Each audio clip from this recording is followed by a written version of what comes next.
And a pleasant good evening, everybody, and welcome to Yolo High Wheelers Baseball via YouTube Live from UC Health Park in Colorado Springs, Colorado. It is the visiting YouTube. How about this? The visiting Yolo High Wheelers and the hometown Rocky Mountain Vibes. Well, this is the, let's see here, we're checking them off slowly, day by day. 21-game road trip, and 4 games into the road trip. The High Wheelers are 2-2. With a 12-8 win last night, the first game of this series and the first game of the 18-game Colorado portion of this road trip. The High Wheelers scored 7 runs in the first last night. Rocky Mountain scored 7 runs in the second inning last night, came back, took an 8-7 lead, and then Yolo a 2-run, or actually it was a 3-run fourth inning, and Yolo would eventually go on and add a couple of more runs late and win 12-8.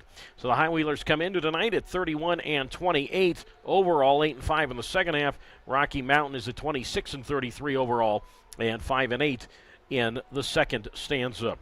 Pitching matchup tonight, well, the High Wheelers have made some tinkering in the rotation, so Noah Lewis is going to get the spot start tonight. All the other starters have been pushed back a day. So Noah Lewis, who we normally see out of the bullpen, and I didn't find this out until around the time we got on the bus at 3 o'clock Mountain Time that he was going to be starting. Noah Lewis, he gets the baseball this evening for Yolo. No wins, 1 loss, ERA of 5.7. This will be a second start for the High Wheelers and his 14th appearance overall for Yolo.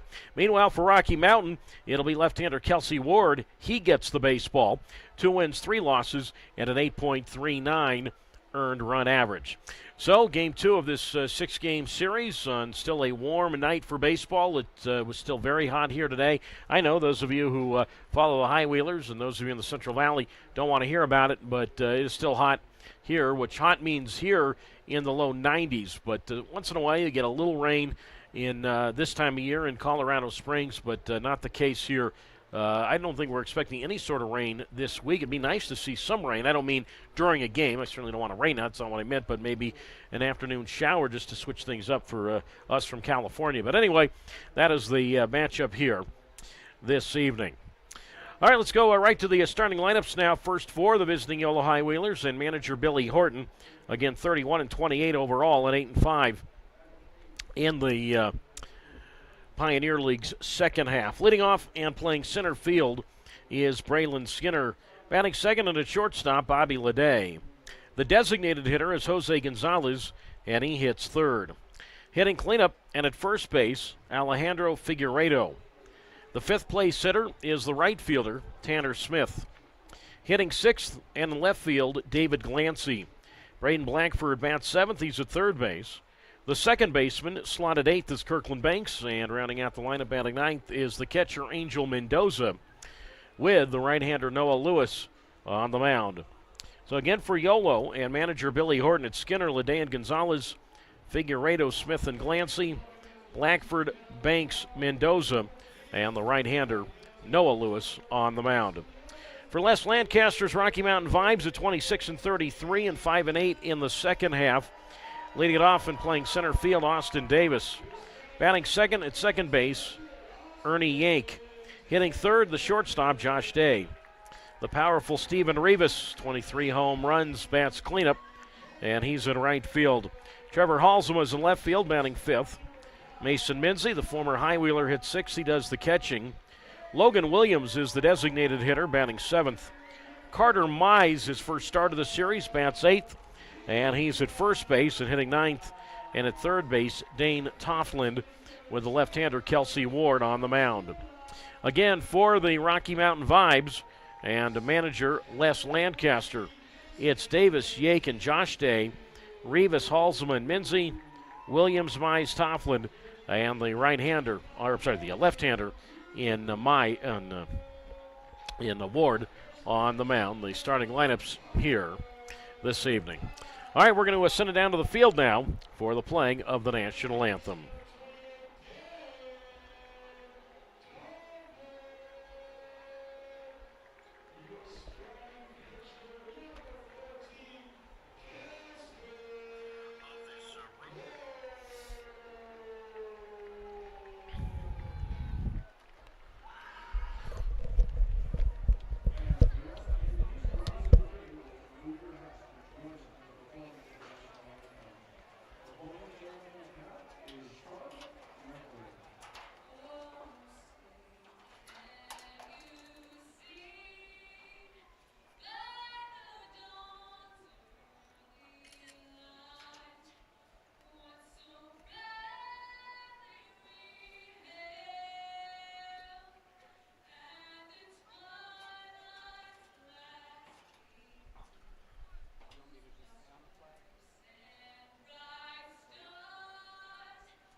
The national anthem here tonight from UC Health Ballpark.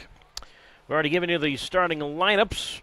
The umpires for tonight's game, the home plate umpire is Brian Rose. The umpire at first base, Elliot Sparks. And around at third is the crew chief, Cody Kernut. Your Pioneer League assigned umpires for this evening's game. So again, nice warm night here in Colorado Springs. We'll give you the first pitch temperature when it actually occurs, but we'll still have plenty of games here in this series. Tomorrow, so you got tomorrow, Thursday, and then of course Friday, and then we have Saturday. All of those will be a 5:35 p.m. first pitch. 5:35 p.m. Pacific time first pitch. And then Sunday we go at 12:05 p.m. for the first pitch, and then we'll, after the game, head up to Fort Collins, Colorado, and we will see the Northern Colorado Owls starting on Tuesday. But long way to go on this road trip. On the mound tonight for the Rocky Mountain Vibes is the left-hander Kelsey Ward, a record of 2-3 and an 8.39 earned run average. Ward, this is his third appearance against Yolo this year. He's made one relief appearance against the High Wheelers. He's made one start against the High Wheelers, so now this will be his third appearance and second start against Yolo. For Ward, mentioned he's a guy who's been here all year. In fact, he faced the High Wheelers on opening night out of the bullpen. Ward last worked at Grand Junction. That was on July 24th. Ended up getting the loss in that one. Was the starter in that game. Went 5 innings, gave up 4 hits, 6 runs, 5 earned. He walked 5, struck out 5, and gave up 3 home runs. For Kelsey Ward, capital K-E-L-S-E-Y. So he gets the start here tonight. All right, here we go from Colorado Springs, Colorado. Yolo, a 12-8 win last night, and obviously trying to improve on that. So Braylon Skinner to lead it off on this Wednesday night is Kelsey Ward ready to go out of the lineup in the first pitch of the ball game. He is low ball 1. 1 ball, no strikes. We're underway at 6:39 in the Mountain Time Zone. 88 degrees first pitch. So the count to Skinner is at 1-0. And Ward right back home, and Skinner takes, and that's a strike on the inside corner. 1 ball and 1 strike. Warning you once again that the ball strike indicator does not work on the video board, and that bothered some of the players last night. Bothered the broadcaster, too. The 1-1 pitch, and that's outside ball 2.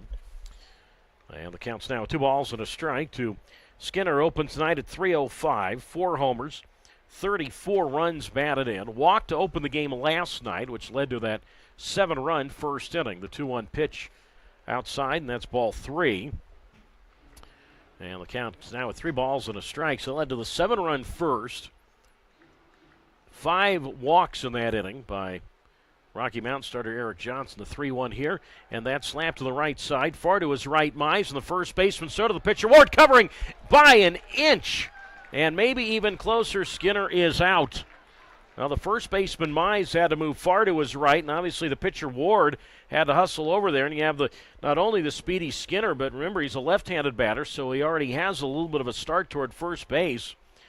And the first base umpire, Elliot Sparks, and no argument from anybody, by the way, but he had to position himself moving to his right to make that call.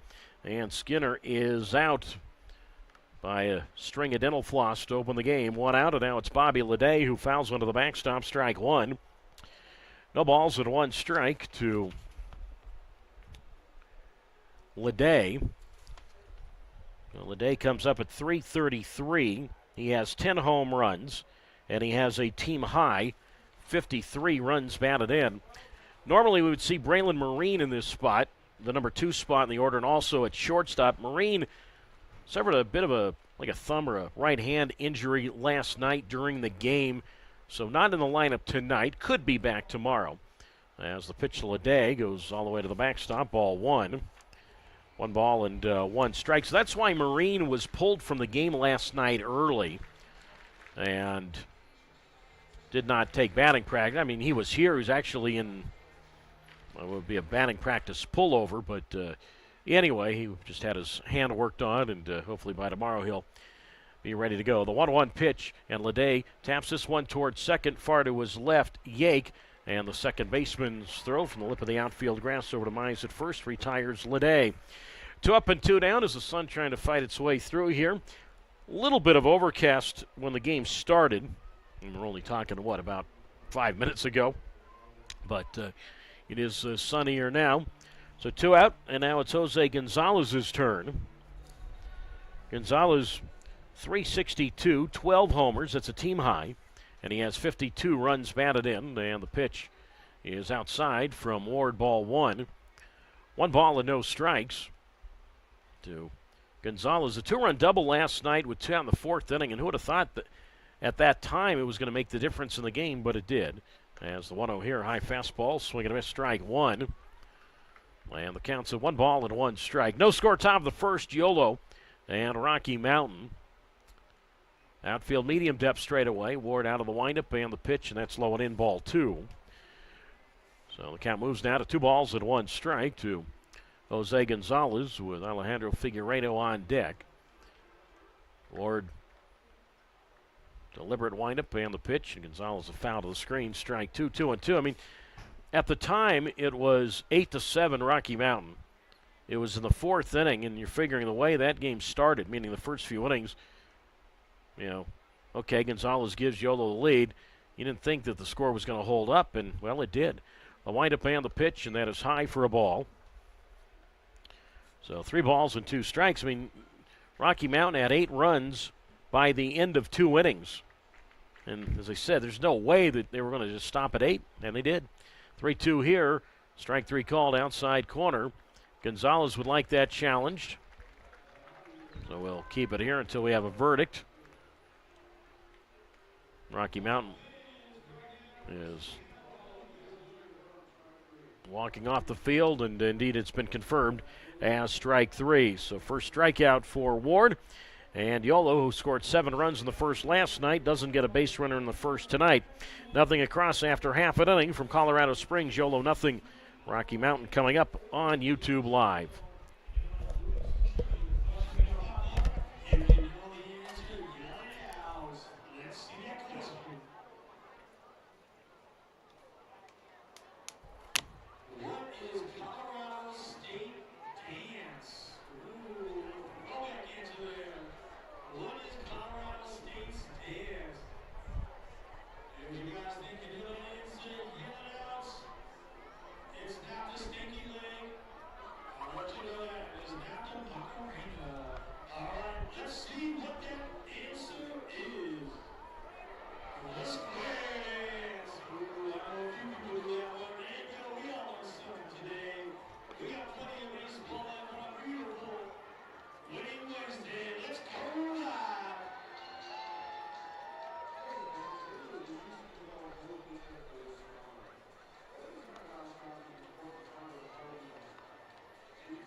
On the mound tonight for the Yellow High Wheelers is the right-hander Noah Lewis as we go to the bottom of the first inning, no score.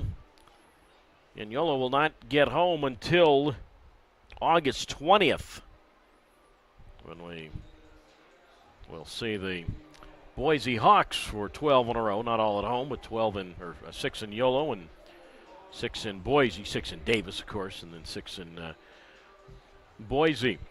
So on to the bottom of the first inning we go, and Austin Davis leads it off. It'll be Davis, Yake, and Josh Day to face the right-hander from the Bay Area, from the East Bay, from Pleasanton, in Noah Lewis, who makes his second start with Yolo.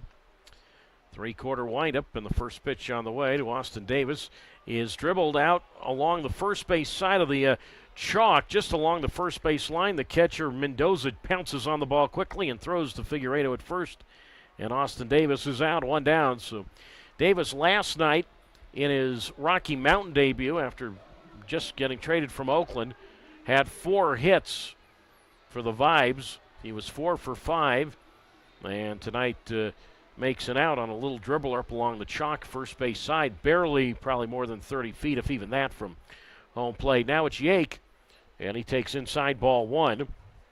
And the count's at 1-0. Yake at 340, 3 homers, 33 runs batted in. No score, bottom of the first. Lewis's pitch, and Yake looks at a strike on the outer half. And the count's at 1 ball and 1 strike. Better remember to keep writing these counts down here. So 1 ball and 1 strike to count. Outfield shallow straightaway, no score. And Yake takes, and that's up and away, ball 2. So 2 balls and 1 strike to count from Noah Lewis, 23 years old, 6'2", 190 pounds. Went to Foothill High School in Pleasanton. The windup in the 2-1. And that misses up and away, and that's ball 3. So the count's now 3 balls and a strike to Yake. So Lewis, second start as a member of the High Wheelers. He winds and the 3-1, and Yake swings, and he loops this one toward left center field. And on the run, the left fielder Gansey, he can't get it. The center fielder Skinner to his right, he can't get it. The ball falls between them, and Yake's going to end up at second base with a stand-up double. First hit, first base runner for either side. And now it's Josh Day who comes up. That was a long run for Glancy. It was a long run for Skinner. As I mentioned, Glancy from left moved to his left. Skinner from center moved to his right. And the ball fell. And now it's Josh Day who will come to the plate. So Yake, recall the series, I know we talked about it last night, but the series he had in Davis a few weeks ago, where he had 12 hits. He had a hit last night, now a hit tonight. Now it's Day, and he pops this one up. Shallow right field, and that is going to land fair. The second baseman Banks had the angle. He had to go pick up the ball. Now his throw in gets away from Leday, and now coming to the plate and scoring is Yake. And now down to second, and out there with a dive is Josh Day on a wild, wild play. It's 1-0 Rocky Mountain, but now 2 out and nobody on. Crazy play right there. And I think overall, and I know the inning's not over, but in the overall scheme of things, at this stage in the game, you'll trade the run for the out. 1-0 Vibes. And we'll break that down for you in a moment. There is no RBI for Day. And now it's Rivas who pops one up foul left side, strike 1. No balls and 1 strike the count.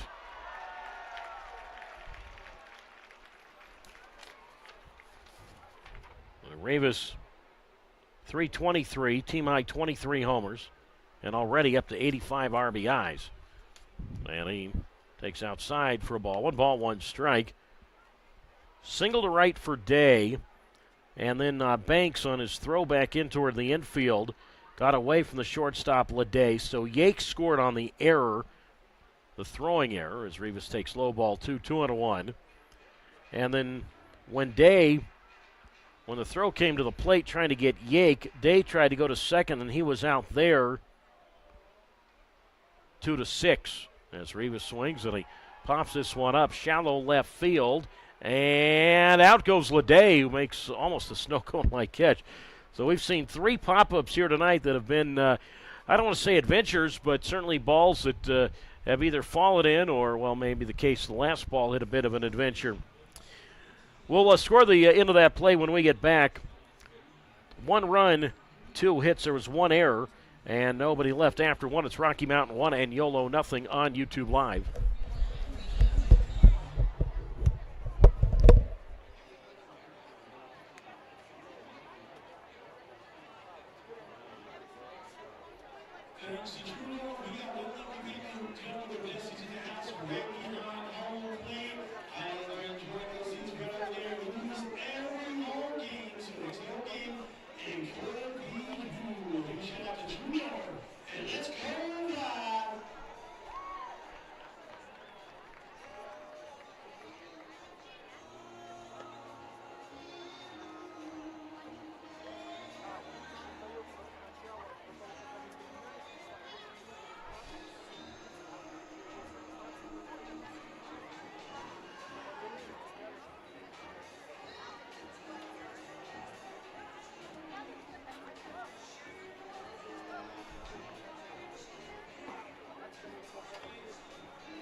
On we go to the second inning tonight. It is 1-0 Rocky Mountain. So the crazy play where Rocky Mountain scored the run.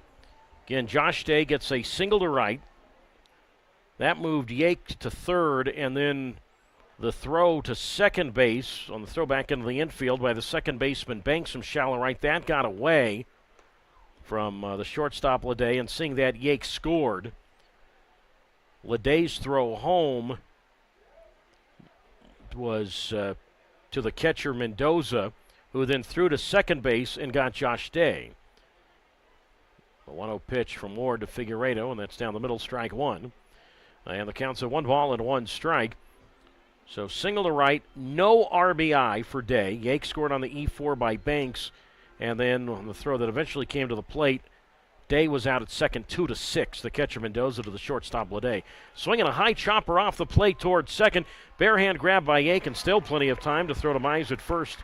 And Figueiredo is out. I'm going to have to ask about that tomorrow. That's the third ball that I've seen in this series that has been chopped off home plate that has been a very, very high chop. Well, that's got to be, well, again, you know, we're at altitude here. We are at 6,500 feet of this ballpark, so that might have to do with it a little bit. But I've seen some high choppers in this series. So one out, and now Tanner Smith, who pinch ran and scored a run in the ninth last night, gets his first at bat of the series, and he takes inside ball one. First plate appearance of the series. 1 ball and no strikes to Smith at 280, 4 homers, 28 runs batted in. 1-0 Rocky Mountain. Top of the second, Ward's pitch. Check swing, foul to the backstop, strike one. And the count's at 1 ball and 1 strike to Smith. And facing Kelsey Ward, I'm going to tell you a little bit more about him. Ward, 6'2", 215 pounds. He's 23. The windup and the pitch to Smith, foul to the plate, strike two.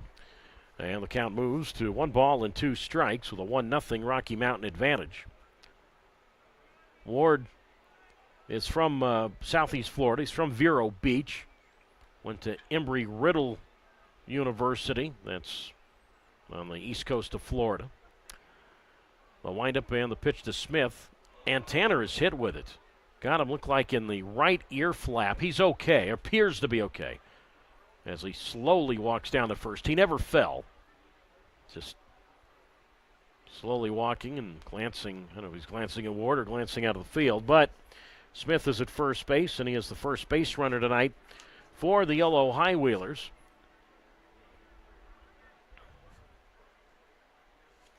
So Smith the first. Smith this year in terms of steals, 6 for 7 in that department. And now it's David Glancy who comes up for the first time tonight. Glancy in his brief time with Yolo, 2 for his first 11, 182 clip. As Smith takes off, Glancy takes a strike on the inside corner, throw to second base, and Smith is safe.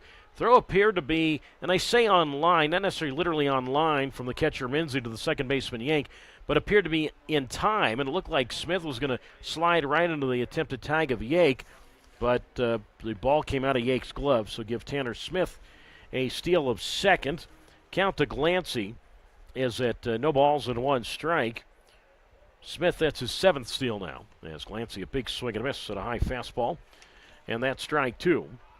And the count's at no balls and two strikes from Ward to David Glancy. And much of the field still in the sun. All the outfielders standing in the sun. Smith at second and the pitch, and Glancy takes, and that's in the dirt for a ball. So 1 ball and 2 strikes the count from Kelsey Ward. Mentioned Ward pitched on opening night at Dobbins Stadium. 2 1/3 innings in that game. Allowed 4 hits, 6 runs, 5 earned. He walked 5 and struck out 3. And he's made another appearance against Yolo. As the pitch on the way here, and that's taken strike 3 call on the outside corner.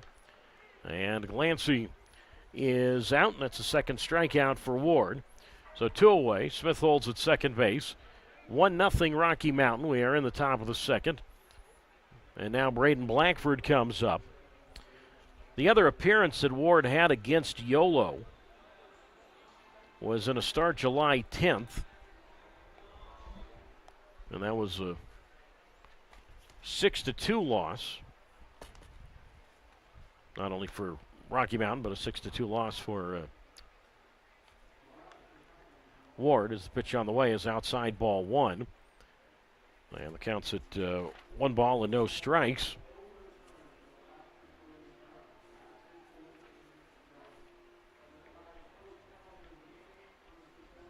Apparently the last pitch has been overturned to a strike to Blackford, which has been the story of his life in the last week. 1-0 Rocky Mountain. And the pitch on the way, and that's a strike called on the outside corner, 1-2. So anyway, that was a 6-2 Yolo win. Kelsey Ward got the loss. And who was the starting pitcher in that game, which was, again, game 2 of a doubleheader? You got it, Noah Lewis. So Noah has started 2 games for Yolo, and both have been against Kelsey Ward of Rocky Mountain. As Blackford has to foul this one off left side. I say has to. He has to protect with 2 strikes and fouls it off left side. Count holds at no balls and 2 strikes to Braden Blackford. Digs in at .337, 10 homers, 41 runs batted in. Bases loaded walk and an RBI single last night for Blackford, who wears his gray pants up to his knees. Smith leads at second and the 2-strike pitch, and that's in the dirt for a ball. So the count's now 2 balls and 2 strikes to Blackford, with Kirkland Banks wetting on deck. Yolo on the road grays tonight. Yolo in big black letters spelled across the front of the shirt. So gray shirts, gray pants, black caps with the High Wheeler bicycle logo on the front. Black number on the back of the shirt for the High Wheelers. The kick and the 1-2, and Blackford swings, and he gives this one a ride. Deep center field. Davis is back, and he'll be there in front of the warning track just to the left of the batter's eye to make the catch. So Blackford gave it a ride, but not far enough. No runs, no hits, no errors, and a man left after an inning and a half. It remains 1-0 in favor of Rocky Mountain on YouTube Live.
Moving along to the bottom of the second inning, a 1-0 advantage for the Rocky Mountain Vibes.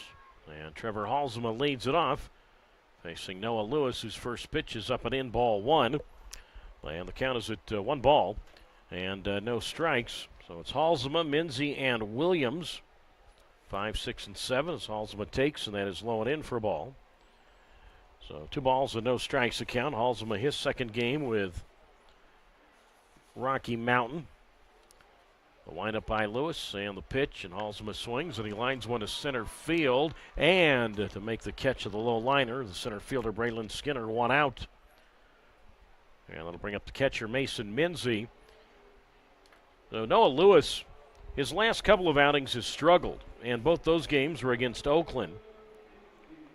And I realize that Halsema and Davis might not have played in those games, but where I'm going with this is that probably he's having nightmares thinking, I thought I'd have to see these guys again.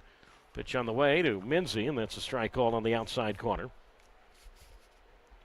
No balls and 1 strike. Mason through 7 games with Rocky Mountain, 273 average as he looks outside of the ball.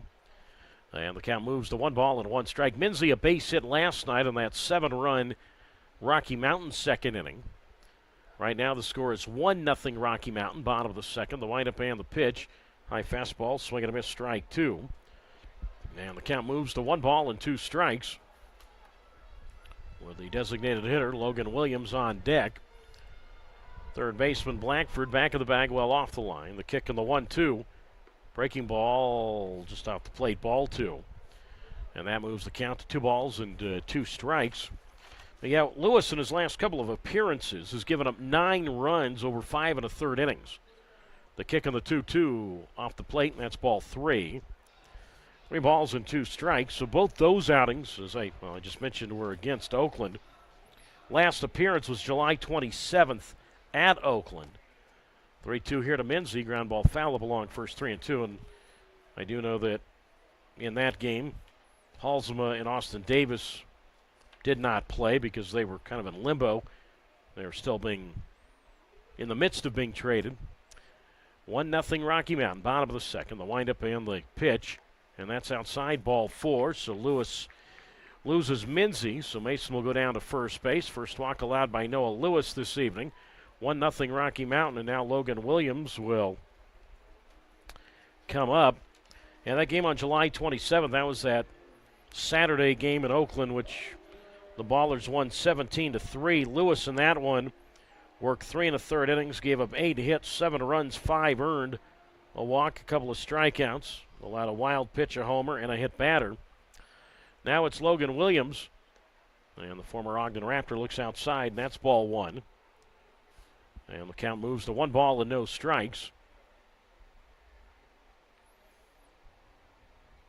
Again, Lewis from the belt delivers, and a breaking ball. And that's up and away, ball 2. So 2 balls and no strikes. And then the other game Noah Lewis pitched recently against Oakland, that was July 24th in Davis. And Halsema and Austin Davis did not play in those games either. 2-0 pitch inside, ball 3 to Williams. So the count moves now to 3 balls and no strikes, but nevertheless, Noah Lewis still might be having flashbacks of those guys, having to see them in Ballers uniforms. 3 balls, no strikes. And the pitch, and that is taken down the middle, strike 1. And the count to Logan Williams is at 3 balls and 1 strike. Williams just his second game. So last night, second game with Rocky Mountain. So last night he had Williams, Halsema, and Davis all with their Rocky Mountain debuts. There's the pitch here, and that's inside. That hit him. Got him in his left arm. So he loses Williams. Minzy goes to second. Williams moves to first. And it's first and second now with 1 out. 1-0 Rocky Mountain. And now Carter Mize, who was 0 for 1 as a pinch hitter last night, he comes up. Mize, 10 hits in his first 26 Rocky Mountain at-bats. It's a .385 clip. And Jerome Williams, the Yolo pitching coach, will come out and have a word with Noah Lewis. Mentioned the Yolo uniforms. We were talking about them, the gray shirts and gray pants. Rocky Mountain in the white shirts and white pants. Vibe spelled across the front of the shirt in big pink letters. Navy blue number, pink trim on the back of the shirt. Going with the navy blue caps. Now Williams, mentioned this last night. Jerome, many years, came in here and his various stops in the Pacific Coast League would come into this ballpark, which seats 8,500, UC Health Park, built in 1988. So from 1988 through 2018, 31 years of AAA baseball at this facility. So now it's Mize who bats with 2 on and 1 out. 1-0 Rocky Mountain, and Mize swings, line drive, right field, base hit. Minzy is going to be sent to the plate. The right fielder Smith will throw the ball back to the first baseman Figueredo. Minzy scores standing up, and it's now 2-0 Rocky Mountain. So give Mize a run batted in. Williams goes to third. So not been a good recipe. A 3-2 walk to Minzy, then a hit by pitch, and now Mize in his first start of the series, an RBI single. So for Mize, that is his 9th RBI as a member of the Vibe. So 2-0 now, Rocky Mountain, which is the largest lead of the series for them. They led 8-7 last night. And now Tofflin swings and pokes one where nobody is standing. Right side into right field, a base hit, in easily from third to score is Williams. Mize to second, and Tofflin makes it 3-0 Rocky Mountain. So 4 straight Vibes have reached. Well, the old expression, the old Brooklyn Dodger, Wee Willie Keeler said, hit them where they ain't, and ain't nobody on the right side of the diamond. The second baseman Banks, there was no way he could get to it. So Tofflin, who coming into this evening has an average of 297 with 12 homers, he now has 47 RBIs. Top of the order for Rocky Mountain for the second time, it's Austin Davis. 3-0 Vibes, and Davis takes a strike on the outside corner. The ball's at 1 strike. Davis hit a little squibber up along the first base chalk that probably didn't go more than 30 feet from home plate, and he was put out. The catcher Mendoza to the first baseman Figueredo. Well, Noah Lewis, obviously the High Wheelers would like to see Lewis try and get through 4 innings tonight. We're in the bottom of the second, 3-0 Rocky Mountain, 2 on, 1 out, with Yake on deck. And Noah Lewis from the belt kicks and comes home, and Davis swings, and he flies this one to center field, sends Skinner drifting back, and plenty of room out there, makes the catch, and no advance. So one center fielder flies to the other. 2 away, bottom of the second, 3-0 Vibes lead the High Wheelers. And now it's the second baseman and Ernie Yake, who comes up. Doubled and scored in the first inning. And I say that about Noah Lewis because last night, Yolo starter Brandon Mitchell did not get through the second. He worked an inning and 2/3, despite being given an early 7-run lead, a first inning 7-run lead. So now it's Yake, and he swings and misses at a fastball down and in, strike 1 from Noah Lewis. And the count's at no balls and 1 strike. So the bullpen, 7 1/3 shutout innings last night. I mean, the bullpen did a great job, but they had to use several pitchers as Yake takes a strike on the outside corner.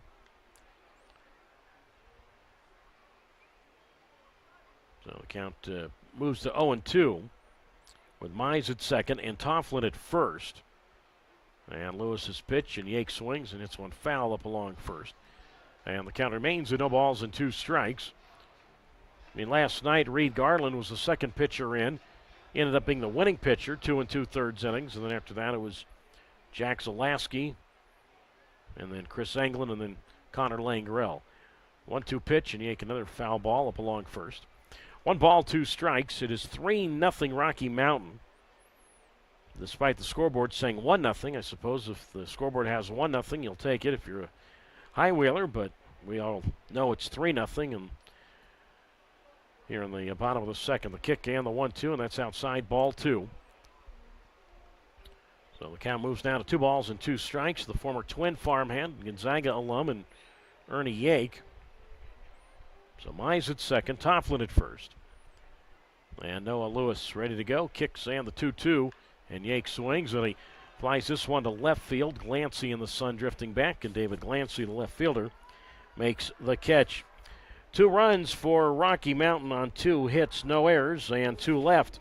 We move to the third, 3-0 Rocky Mountain leading Yolo on YouTube Live.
We have reached inning number 3 tonight from Colorado Springs, Colorado.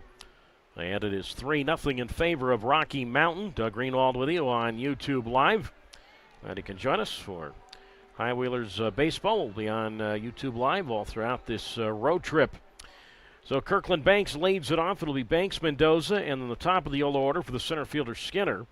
And the first pitch from Kelsey Ward is a strike called on the inside corner. No balls and 1 strike to Kirkland Banks, who pinch ran and scored a run last night. 285, 7 homers, 30 RBIs, and he flies this one deep to left field, and this ball is off the 18-foot wall and into second with a stand-up double is Kirkland Banks. The left fielder Halsema gets the ball in toward short. So Kirkland Banks, who prior to a moment ago had been hitless in his last 12 at-bats. And remember, Banks struck out 5 times on Sunday in Oakland. It's most strikeouts by a Yolo batter, well, ever in one game. Banks has a double. And now it's Angel Mendoza. And he takes inside ball 1. So 1 ball and no strikes the count. I want to know the count to Mendoza. Banks at second. 3-0 in favor of Rocky Mountain. The hit by Banks was the first hit for the High Wheelers tonight as Mendoza swings and misses strike 2. So the count moves down to no balls and 2 strikes. For Mendoza, 139, 2 homers. He has 14 runs batted in. Banks dances off second base. And the pitch on the way, and that swung on by Mendoza, popped up foul right side. And the count at 0-2. Mendoza, first appearance of this series. Edwin De La Cruz caught last night. De La Cruz had a couple of hits, his first 2-hit game as a pro, and also walked and was, 2 hits and then was hit with a pitch twice, so reached base safely 4 times. Pitch to Mendoza outside for a ball from Ward. Count is at 1-2. So 3-0 Rocky Mountain, top of the third. Job here for Mendoza to at least get Banks to third base with less than 2 out. And the 2-strike pitch popped up foul right side by Angel. So 1 ball and 2 strikes the count. And from Kelsey Ward, mentioned this earlier, Ward got the loss in his last start at Grand Junction, July 24th. So a week ago tonight, lost that game 13-8 to the Jackalopes. That game, Ward gave up 3 homers, which is not uncommon in Grand Junction. Look forward to seeing that ballpark in a couple of weeks. 1 ball, 2 strikes. Banks at second, 3-0 Vibes, top of the third, and the pitch. Swinging a high chopper off the plate, left field base hit. Billy Horton will hustle Banks to the plate as Banks' black helmet falls off. Banks will score standing up. And Angel Mendoza, a Baltimore chop single into left field. And it's now 3-1 Rocky Mountain. So give Mendoza an RBI, and for Angel, that is his 15th this year. So he did better than getting Banks to third. He got Banks home. Still nobody out. And for the second time tonight, Yolo will go to the top of its order for the center fielder, Braylon Skinner.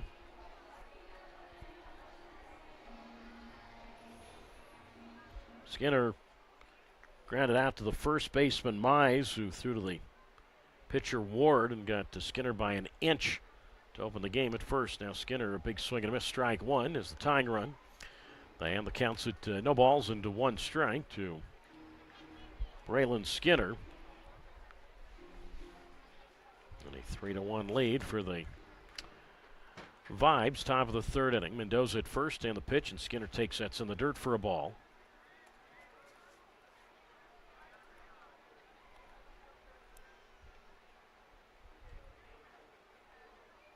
So we'll try and figure out the count in a moment. Again, Kelsey Ward went to Embry-Riddle Aeronautical University down in South Florida. The kick and the pitch, and that is up and away for a ball, though Rocky Mountain would like that challenged. Pitch was on the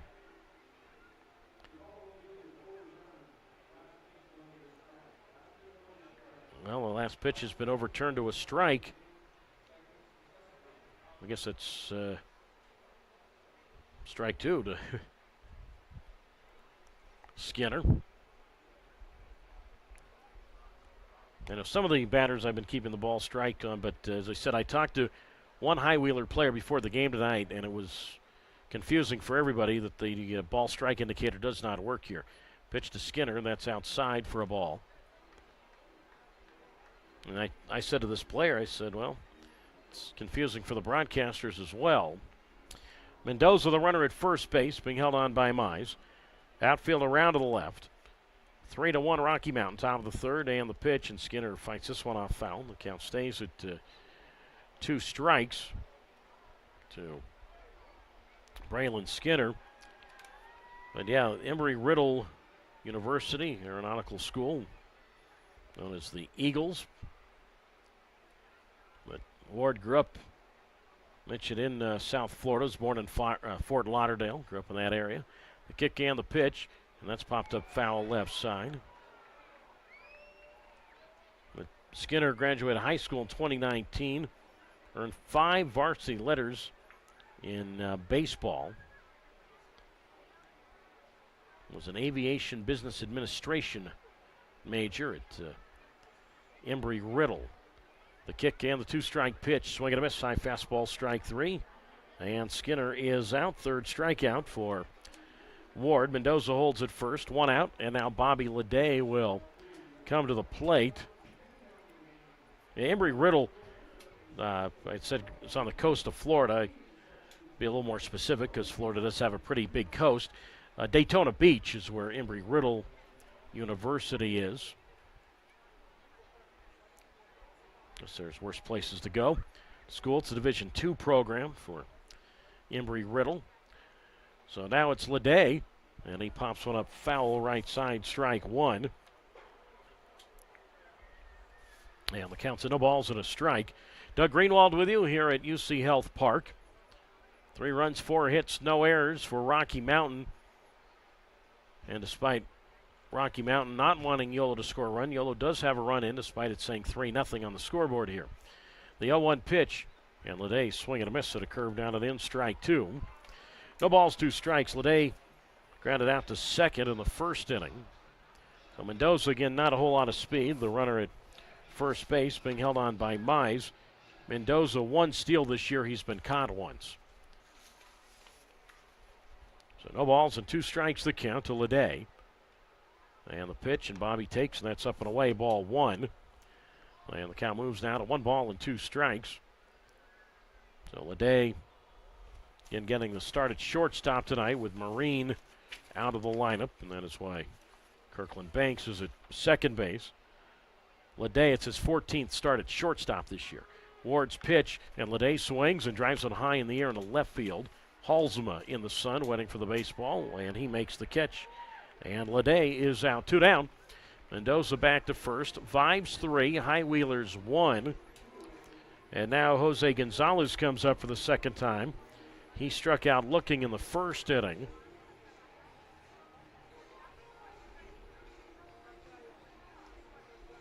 I have a feeling Gonzalez is going to have a home run or two in this series.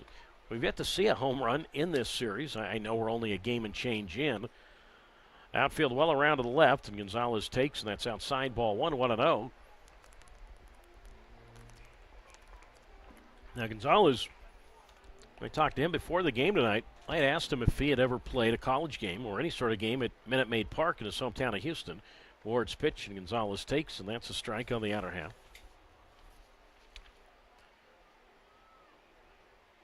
And Gonzalez said yes, when he was in college at Texas State University, he not only played a game at Minute Maid Park, but he homered in that game as he fouls onto the backstop.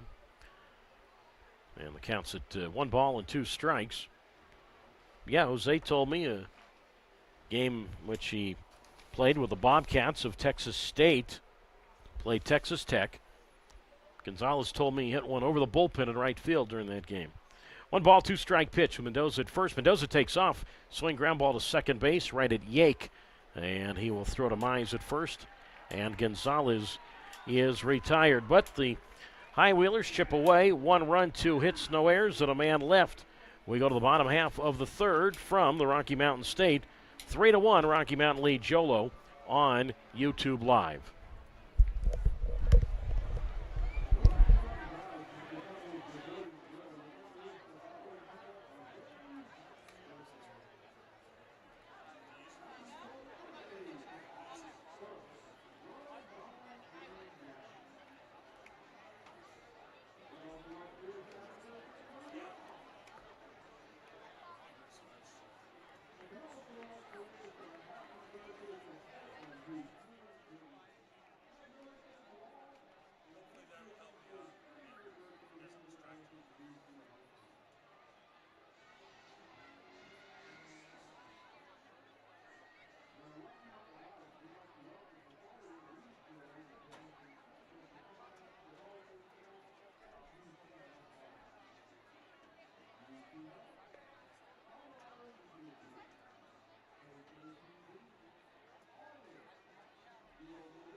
Heading to the bottom half of inning number 3 this evening, and a lead for the Vibes at 3-1 over Yolo. Doug Greenwald with you on YouTube Live. It'll be Josh Day to lead it off for the Vibes. Batters 3, 4, and 5. Josh Day, Rivas, and Halsema face Noah Lewis, who delivers. And the first pitch on the way to Day is taken outside, ball 1. So 1 ball and no strikes to Day, who swings here and slaps this ball to short. Grabbed around the left yellow cleat of Leday, and the shortstop's throw to Figueredo at first, and Josh Day is out. 1 down. I want to thank a longtime friend Chris Moyer, who's worked for the Colorado Springs Sky Sox and still does some work with the Vibes and the Pioneer League. Kind enough to bring me an indicator tonight. So appreciate Chris stopping at a sporting goods store to pick one up. Now it's Rivas who takes outside, ball 1. Why didn't I think of that? And the count's at 1 ball and no strikes to Rivas. And Noah Lewis right back, and Rivas takes outside, ball 2. 2 balls, no strikes. Mentioned Rivas up to 85 RBIs. That is second most in the Pioneer League. Adam Fogel of Missoula has 86 runs batted in, as Rivas takes a strike on the outer half. And the count's at 2 balls and a strike. Rivas 23 home runs. Mentioned the 4-homer series he had. We talked about that last night. He had a 4-homer series recently at Grand Junction. And Rivas, his 23 homers, second most in the league behind Fogel's 26. Counts at 2-1, and Lewis delivers, and that's down the middle, strike 2. 2 balls, 2 strikes. 3 runs, 4 hits, no errors for Rocky Mountain, a run, 2 hits, and an error for Yolo. Rivas popped to short his first time. The windup, and Rivas takes, and that is high. Apparently it was ball 4, so Rivas draws a walk. Well, so far tonight for the High Wheelers, the 3 runs the team has allowed have been on errors or have played a factor in the scoring. An error, a walk, and a hit by pitch. So now Rivas at first, and it's Trevor Halsema who digs in. And Halsema takes, and that's a strike on the outside corner.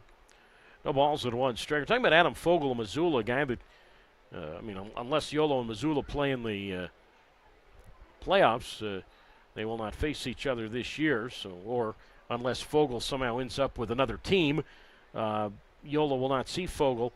But Fogel is second in the league in hitting at .418. And then first in homers and RBIs. Pitch taken inside, snap through to first, out with a dive is Rivas. He's been picked off. The catcher Mendoza to the first baseman Figueredo, 2-3 on the pickoff. So now 2 away.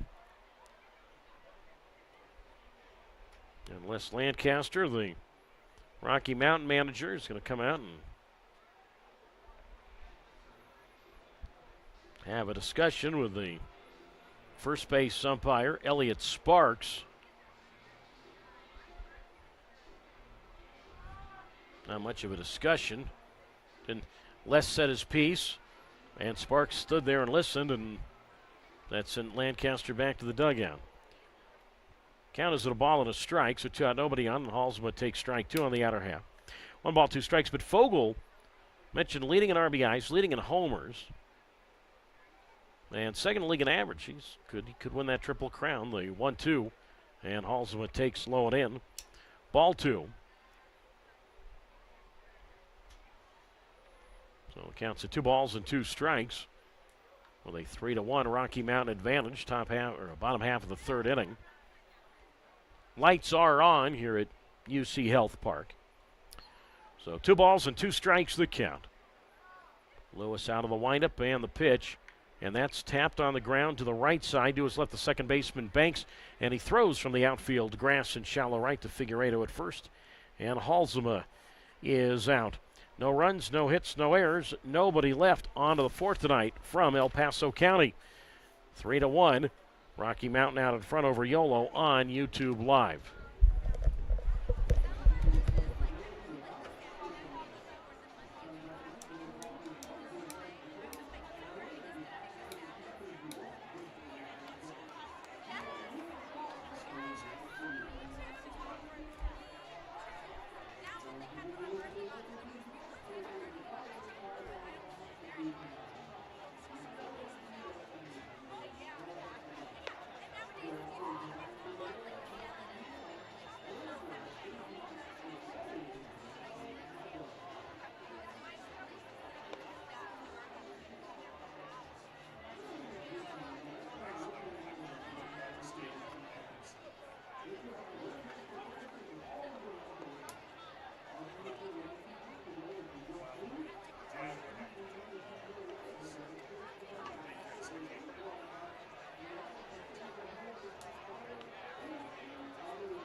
Moving along to the top half of the fourth this evening, and the Rocky Mountain Vibes have a 3-1 lead over the Yolo High Wheelers. Doug Greenwald with you on YouTube Live.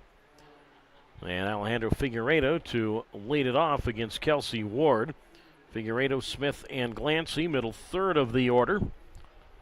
Still on this pleasant evening for baseball here in Colorado Springs. And again, even for this area, temperatures have been in the mid-90s much of the week. I know those of you in Davis would take that. Here in Colorado Springs, it's just flat out hot. Figueiredo 0 for 1. And Ward's pitch, and Alejandro takes inside ball 1. 1 ball, no strikes. I was up, this might be as a shock to many of you, but I was up very early this morning, like at about 7:30 this morning. 1 ball, no strike pitch, and Figueiredo swings and bloops one towards center, but enough hang time for the center fielder Davis to hustle in to make the catch. And Figueiredo is out, 1 away. And now Tanner Smith comes up. He was hit with a pitch in the second inning. 3-1 Rocky Mountain. Top half of the fourth. And imagine when the sign in the lobby says free breakfast, what I'll get up for at 7:30 in the morning. So I decided, you know what? Looks like a nice morning. I'll go out and sit outside and have some food.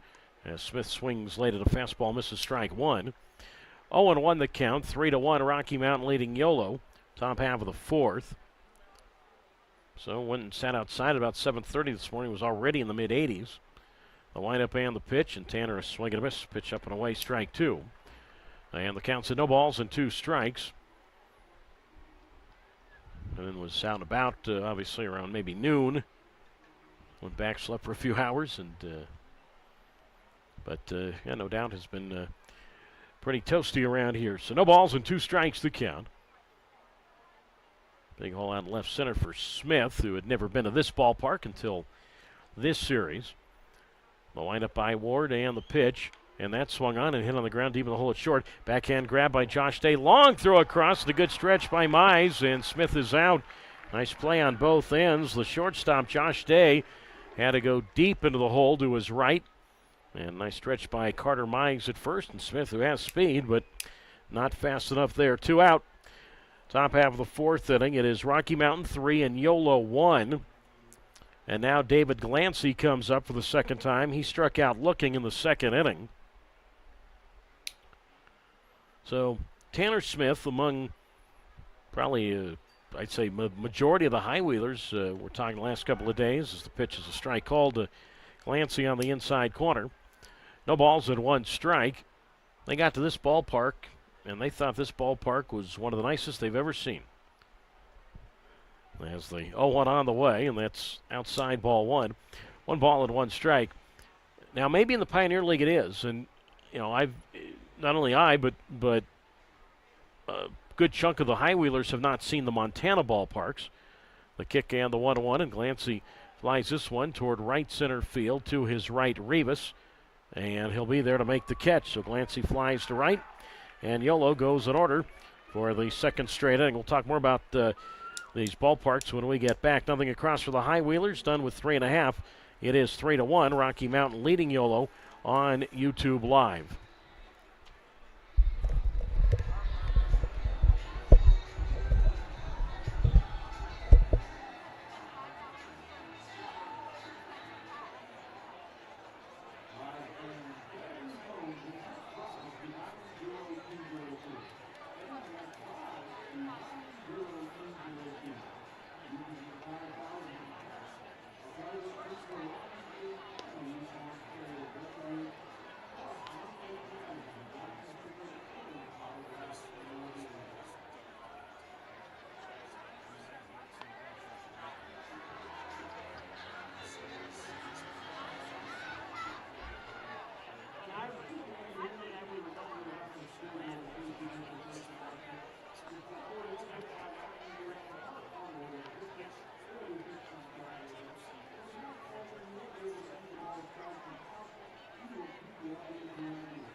On we go to the bottom half of the fourth, 3-1 Rocky Mountain.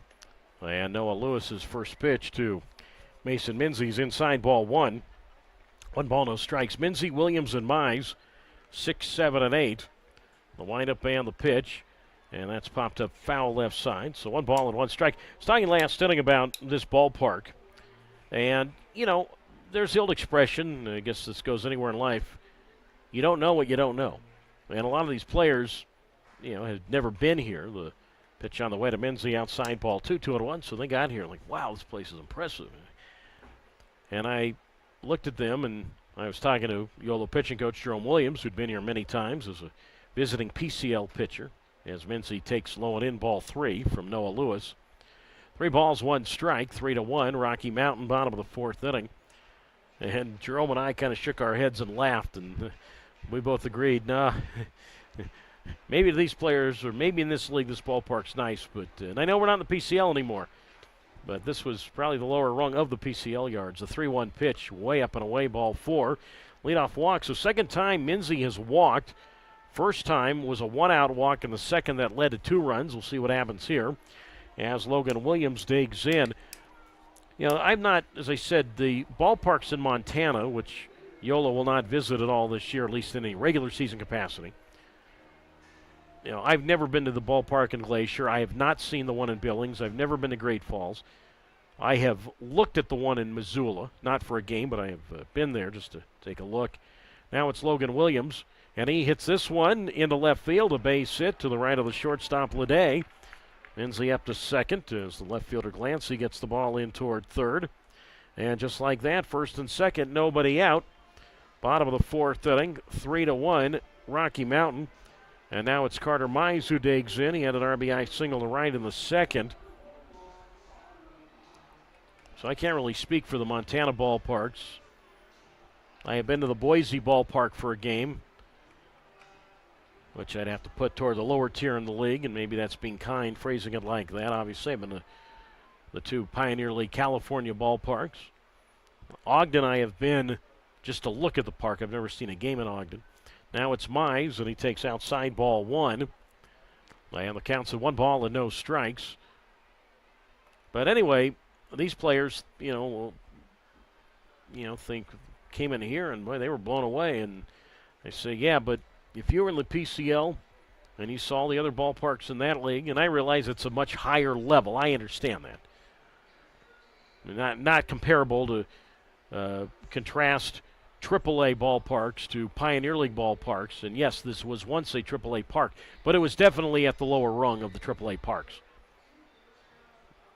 And I've seen a game in just about every current AAA ballpark. Only one AAA ballpark of the current group that I have never been for a game or period, and that's Worcester. It's only one I'm missing of the current 30. I've seen games in the other 29 current. But this one was definitely considered last in the PCL, so we had to set the guys straight. My swings and a grounder foul up along first, strike 1. 1 ball and 1 strike. But to all of them, I felt bad because I was sort of spoiling their party. I mean, hey, these guys were just in love and, saw this. And they probably, saw the party deck down the right field line and the sky boxes down the right field side, big party area, the indoor party, so like a banquet hall is where I'm going with that, and the sky boxes that are above where we are. The broadcast location here is on the concourse, so we're not terribly high up, and we're just back of home plate. Runners at first and second, nobody out. 3-1 Yolo, and Mize takes, and that's outside ball 2 from Lewis. And the count's of 2 balls and 1 strike. Mentioned earlier that I think the Highwheelers like to see Lewis get through 4 innings tonight. He worked 4 2/3 innings against Rocky Mountain, that doubleheader on July 10th, that game 2 of that doubleheader. So far tonight, 3+ innings for Noah. 2 ball, 1 strike pitch, and Mize takes way outside ball 3. 3-1 the count, but it's always fun to get a reaction from somebody when they see a ballpark for the first time. I've seen one game at the ballpark in northern Colorado, and if you can call that a ballpark, it's more of a makeshift stadium, the 3-1, and that's popped up. First base side, foul ground. Figueredo watches the ball land in that party deck down the right field side, strike 2. And the count's at 3 balls and 2 strikes. I have never been to Grand Junction, so I'm excited to see that ballpark. But anyway, but as I say, many of these high-wheelers had never been here, but Jerome Williams certainly has. I have. And Gary Davenport, bench coach for the high-wheelers, he was here with the Sacramento team many years ago. It was the 3-2 pitch to Mize outside, ball 4, and that loads the bases with nobody out. And now we're entering a bit of a danger zone right here as Dane Tofflin, the third baseman, comes up. Rocky Mountain 3 and Yolo 1. Bottom half of the 4th. And even at this stage in the game, if a run scores and Tofflin hits into a double play, would not be the worst thing. Tofflin a single to right back in the 2nd inning. Middle infield is looking to turn 2. 3-1, Rocky Mountain, and the pitch. Swing and a miss, breaking ball there on 1. Well, Tofflin probably felt, okay, Lewis has walked 2 in the inning. Bases loaded, nobody out. And you figure Lewis has to come in, might as well swing. Next pitch, very high, ball 1. And the count's at 1 ball and 1 strike. And Billy Horton, who'd been to this ballpark with Billings last year, he comes out of that third base dugout in a rather fast-paced walk to the mound.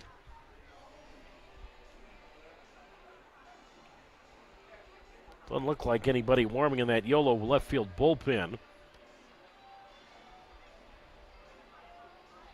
So Horton having a discussion with just the pitcher and catcher. The pitcher, Noah Lewis, and the catcher, Mendoza.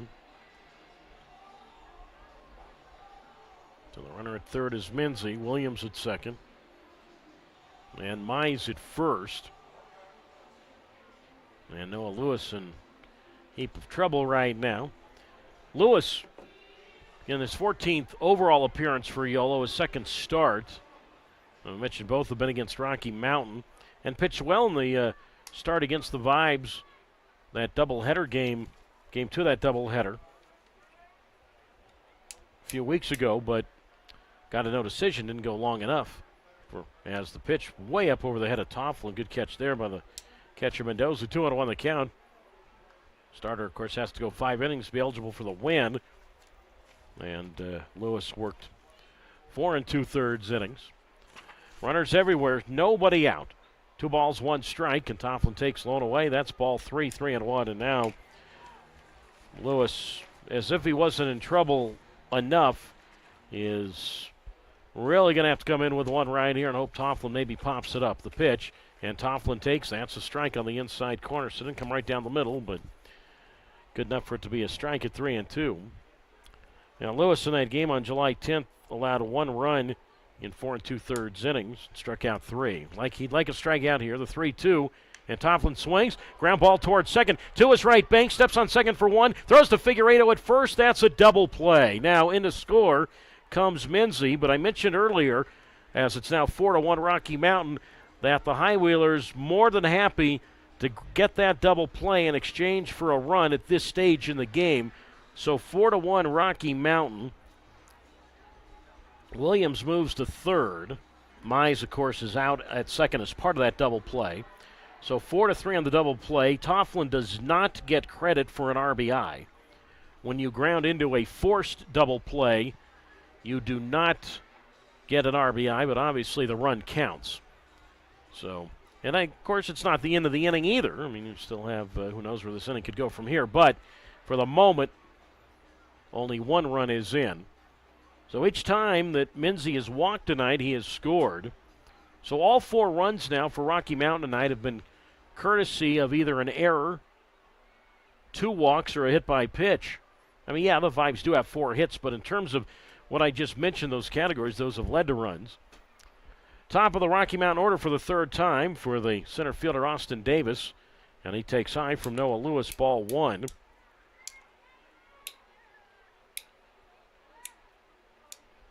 So 1 ball and no strikes. With Williams at third. 4-1 Vibes and the pitch, and Davis takes. And that's outside, ball 2. And it's now 2-0.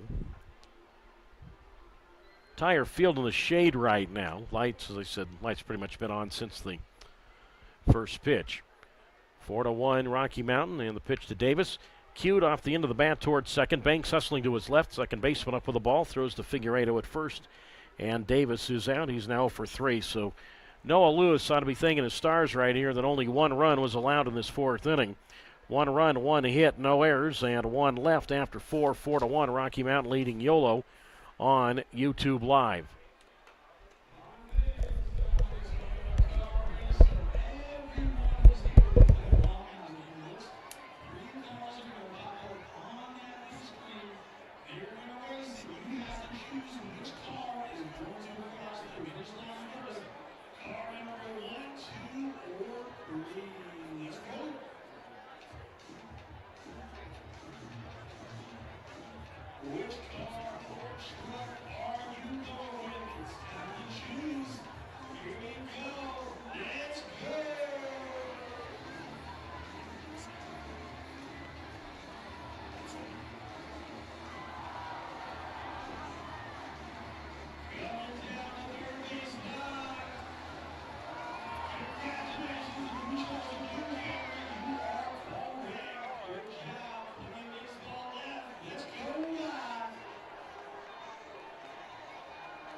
On we go to the top half of the 5th inning, a 4-1 lead for the Rocky Mountain Vibes over the Yolo High Wheelers. Doug Greenwald with you on YouTube Live.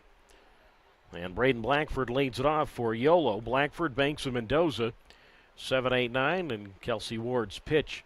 Strike called on the outside corner to Blackford, strike 1. And the count's at no balls and a strike. 4-5-0 for Rocky Mountain. A run, 2 hits and an error for Yolo. Braden fly to center field in the 2nd inning. The windup and the pitch, and that is outside, ball 1. And the count moves now to 1 ball and 1 strike to Blackford. Gray pants all the way up to his knees, showing the old-fashioned look with the black socks as he takes outside, ball 2. So 2 balls and 1 strike to Blackford. Mentioned last night, Blackford had a plate appearance against the pitcher Nick McClanahan of Rocky Mountain as Blackford takes a strike on the outer half. 2 balls, 2 strikes. So Braden gets on the bus today to go to the ballpark, and I said, Braden, I gave the Horizon League some love last night on the broadcast. And he says, really? Why? You know, it's the NCAA league he played in, the conference in which he played. The kick of the 2-2. Blackford swings. Line drive just past the second baseman, Yake. And in the right center, a base hit. To his left, the center fielder, Davis, up with the ball. Gets it in towards second. So Blackford is aboard, and that is hit number 3 for Yolo. And a 4-1 Rocky Mountain advantage. We are in the top of the 5th, and now Kirkland Banks will come up. Now, Blackford, we've talked about a lot this year, went to college at Indiana, when he went there, it was just called Purdue Fort Wayne. And McClanahan, one of the pitchers last night for the Vibes, went to Northern Kentucky. One of the colleges he went to was Northern Kentucky. Now it's Banks from Lamar University, and he takes a strike on the inside corner. And the count's at no balls and 1 strike. Kirkland a double and a run scored in the 3rd inning. But anyway, Blackford had no idea that McClanahan had played 1 season of ball at Northern Kentucky when Blackford that year was also at Purdue Fort Wayne as Banks takes low for a ball, 1-1. So Blackford said, because I can't really remember if I faced him or not when Purdue Fort Wayne played in KU. Top of the 5th inning here. It is a 4-1 Rocky Mountain lead.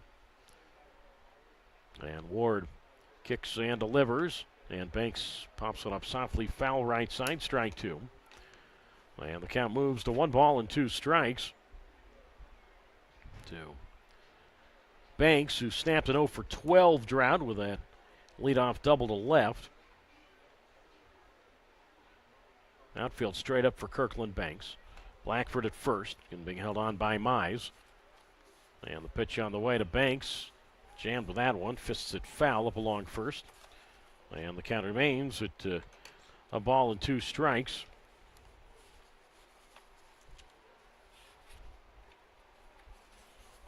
Blackford, the runner at first. 2 steals this year for Braden. He has not been caught. 4-1 Rocky Mountain, and the pitch. And that swung on, tapped to short, could be 2, gloved by Josh Day. Goes Diek at second for 1, and on to Mize at first. That's a double play. So, just like that, 2 out and nobody on. 6-4-3 on the double play. Josh Day to Diek to Mize, short second first. So 2 erased, and now here is the catcher, Angel Mendoza. 4-1 Rocky Mountain. Top half of the 5th. Mendoza an RBI single to left in the 3rd. He is 1 for 1. Mentioned still some daylight here.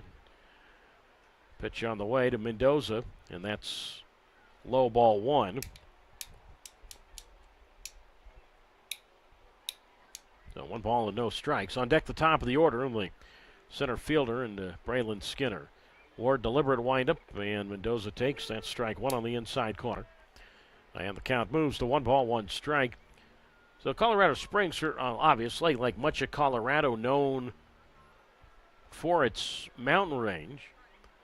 The windup and the pitch, and that's in the dirt ball 2. And the count's at 2 balls and 1 strike with a 4-1 Rocky Mountain lead. Top of the 5th inning, and you have the well-known Pikes Peak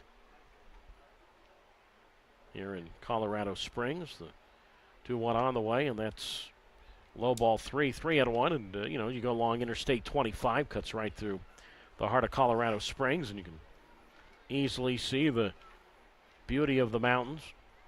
3 balls, 1 strike. The windup and the delivery, and that's very high, ball 4. So Mendoza on for the 2nd time, and that is the first walk allowed by Kelsey Ward tonight. So 1 on and 2 out. 4-1 Rocky Mountain. Top of the 5th, and for the 3rd time this evening, Yolo will go to the top of its order for the center fielder, Braylon Skinner. He is 0 for 2. So here's the thing. We're at the ballpark here, and it's facing the opposite direction. You cannot see the mountains from this ballpark. As Skinner bunts through the pitch for a strike on the outer half. Strike 1, 0-1 the count. Rocky Mountain 4, Yolo 1, top of the 5th inning. So here's a city that's known for its mountains. But from this ballpark, I'll tell you what the view is in just a moment. The kick and the pitch, and that swung on, and that's driven toward left center field. And Hall's on the run, sliding effort, can't get the ball. The ball gets away from him. Billy Horton, he's going to hustle Mendoza to the plate, and Angel will make it safely standing up. And it's now 4-2 Rocky Mountain in the top half of the 5th inning. An RBI double for Braylon Skinner. Good effort by Halsema. Had a ways to go to his left. Looks like the ball went off his glove, but it's a straight double for Skinner, who's now 1 for 3 tonight. Mendoza, not the fastest guy, but remember, he's running on contact with 2 out, and he got a great read on the ball in addition to being off on the pitch, and Billy Horton never hesitated, sending Mendoza to the plate. So again, he scores standing up, gives Skinner his 35th run batted in. Now he takes off for 3rd, pitch taken outside, throw to 3rd, not in time. And Skinner slides in safely. Well, gutsy there. I mean, you don't really, especially a guy like Skinner's got a lot of speed. He's going to be off on contact anyway with 2 out, but he does steal third. So for Braylon, that's his team high 29th steal. But I believe that pitch was called a strike, so it counts at 0-1. And that pitch in the dirt, the ball gets away from the catcher, Minzy, over toward the first base side, and seeing that, Skinner scores standing up. Well, that's why you steal third with 2 out, because then a wild pitch scores you. And really 2 gift-wrapped runs in this top of the 5th for Yolo makes it now 4-3 Rocky Mountain. So the wild pitch scores Skinner. So this started on a 2-out walk to the light-hitting catcher in Mendoza. Count to Leday is at 1-1. So now 4-3 Vibes, and Leday takes very high, and that's ball 2. 2 balls and 1 strike.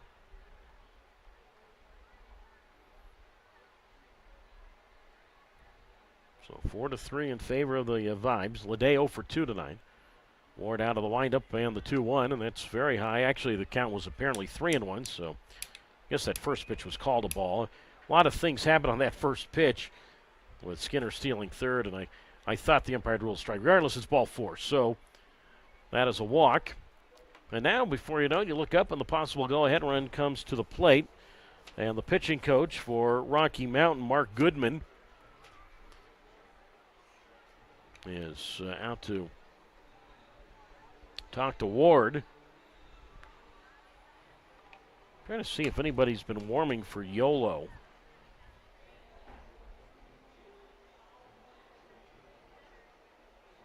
Yeah, I do see one of the new high-wheelers standing up in that bullpen, although I've not really been paying attention whether or not he'd been warming up.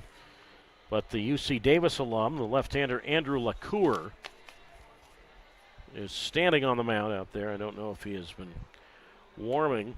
But yeah, you have Mendoza, a 2-out walk, and then Skinner, that soft fly ball to left that Halsema hustled for, couldn't get it.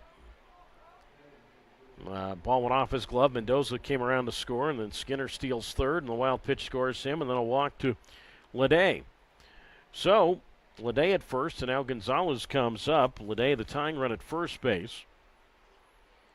Leday, 23 steals this year. He's been caught twice. Still have not forgotten to tell you about what the view is here, but obviously Yolo's been rallying here in this inning. So the view you see from this ballpark is simply of a bunch of homes. Back of the really entire backdrop is just regular residential houses here in Colorado Springs. Nothing more than that. A big grass prairie separates the houses and the back of the fence. Now, this pitch here is outside, ball 1. 1 ball and no strikes, so there's a lot of prairie land, and then, I would say a lot, I mean not a ton, but there's scrub brush and all that, and then you have homes back of the fence. The 1-0 pitch, and that's a strike on the inside corner. 1-1. All the years that I've been coming into Colorado Springs, I have never walked back of that fence, with very good reason. I have been told there's snakes back there. And usually that's a good indication for me not to be going into a certain area.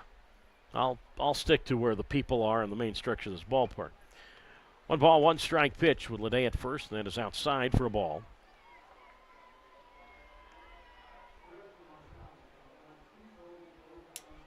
And the count, has the count been corrected now? Is it 3-1? I think I just heard the public address announcer say 3-1 the count. 4-3 is the score. Rocky Mountain leads it. Top of the 5th inning. And the pitch to Gonzalez, and that's low outside. Leday takes off for second, and the throw down, I think, might have hit Leday in the helmet. Throw from the catcher, Minzy. The ball got away, but now no further advance. So I guess it's now ball 3 to Gonzalez. Leday, 24th steal. Tying run is at second now. Yeah, the ball might have hit Leday in the black helmet and then deflected over toward the second base side of the diamond. So 3 balls and 1 strike the count to Gonzalez, who's 0 for 2. It's also a golf course back of the stadium here, and Not sure where exactly back, but the golf course that separates the houses and this ballpark. Pitch on the way to Gonzalez, and that is very high. That is ball 4. So now 4 straight two-out batters have reached. In fact, in this inning, 5 of the 6 batters have reached. Remember, there was a double play. So now the possible go-ahead run goes to first base. Ledet, the tying run's at second. 4-3, the Rocky Mountain Vibes lead it, and now it's Alejandro Figueiredo, and he is 0 for 2.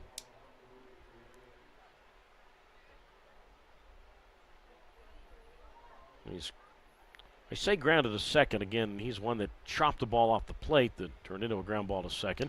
And he swings here and bloops this one. Shallow center field, base hit. This will at least tie the game as Ledet scores. Going first to third is Gonzalez.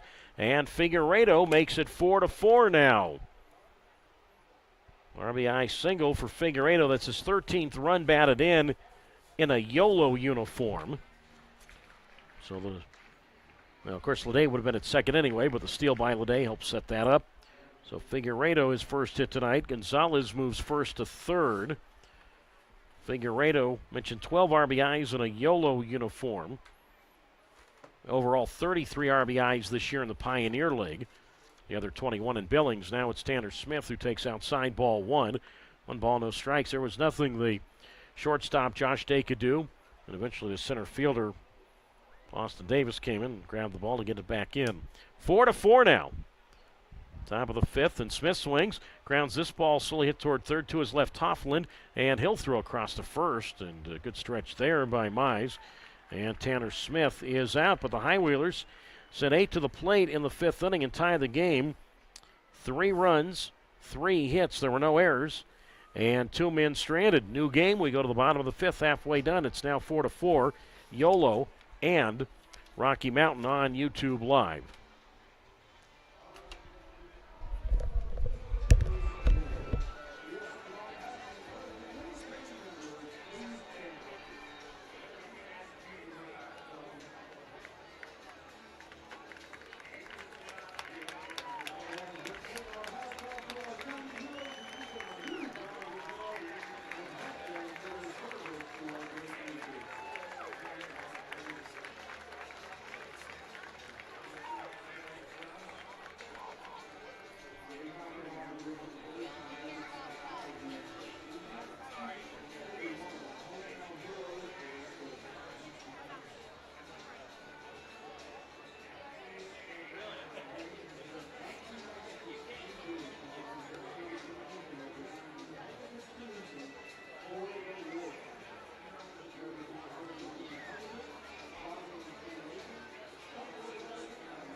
Sun would get in the way. Yeah. That's our problem.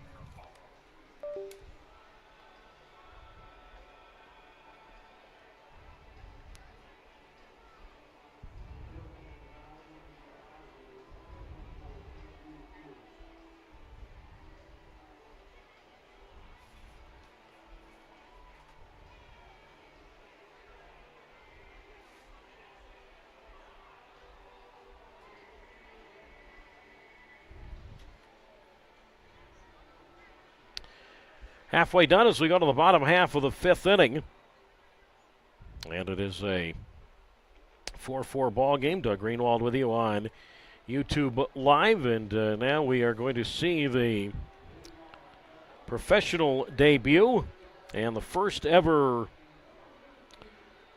pitching performance, or I'm sorry, the first ever UC Davis alum to play for the Yolo Highwheelers, and that's Andrew LeCoeur, who will come on to do the pitching. So his pro debut right now, and he will face Ernie Yake to lead it off. And LaCour ready to go. And his first pro pitch to Yake.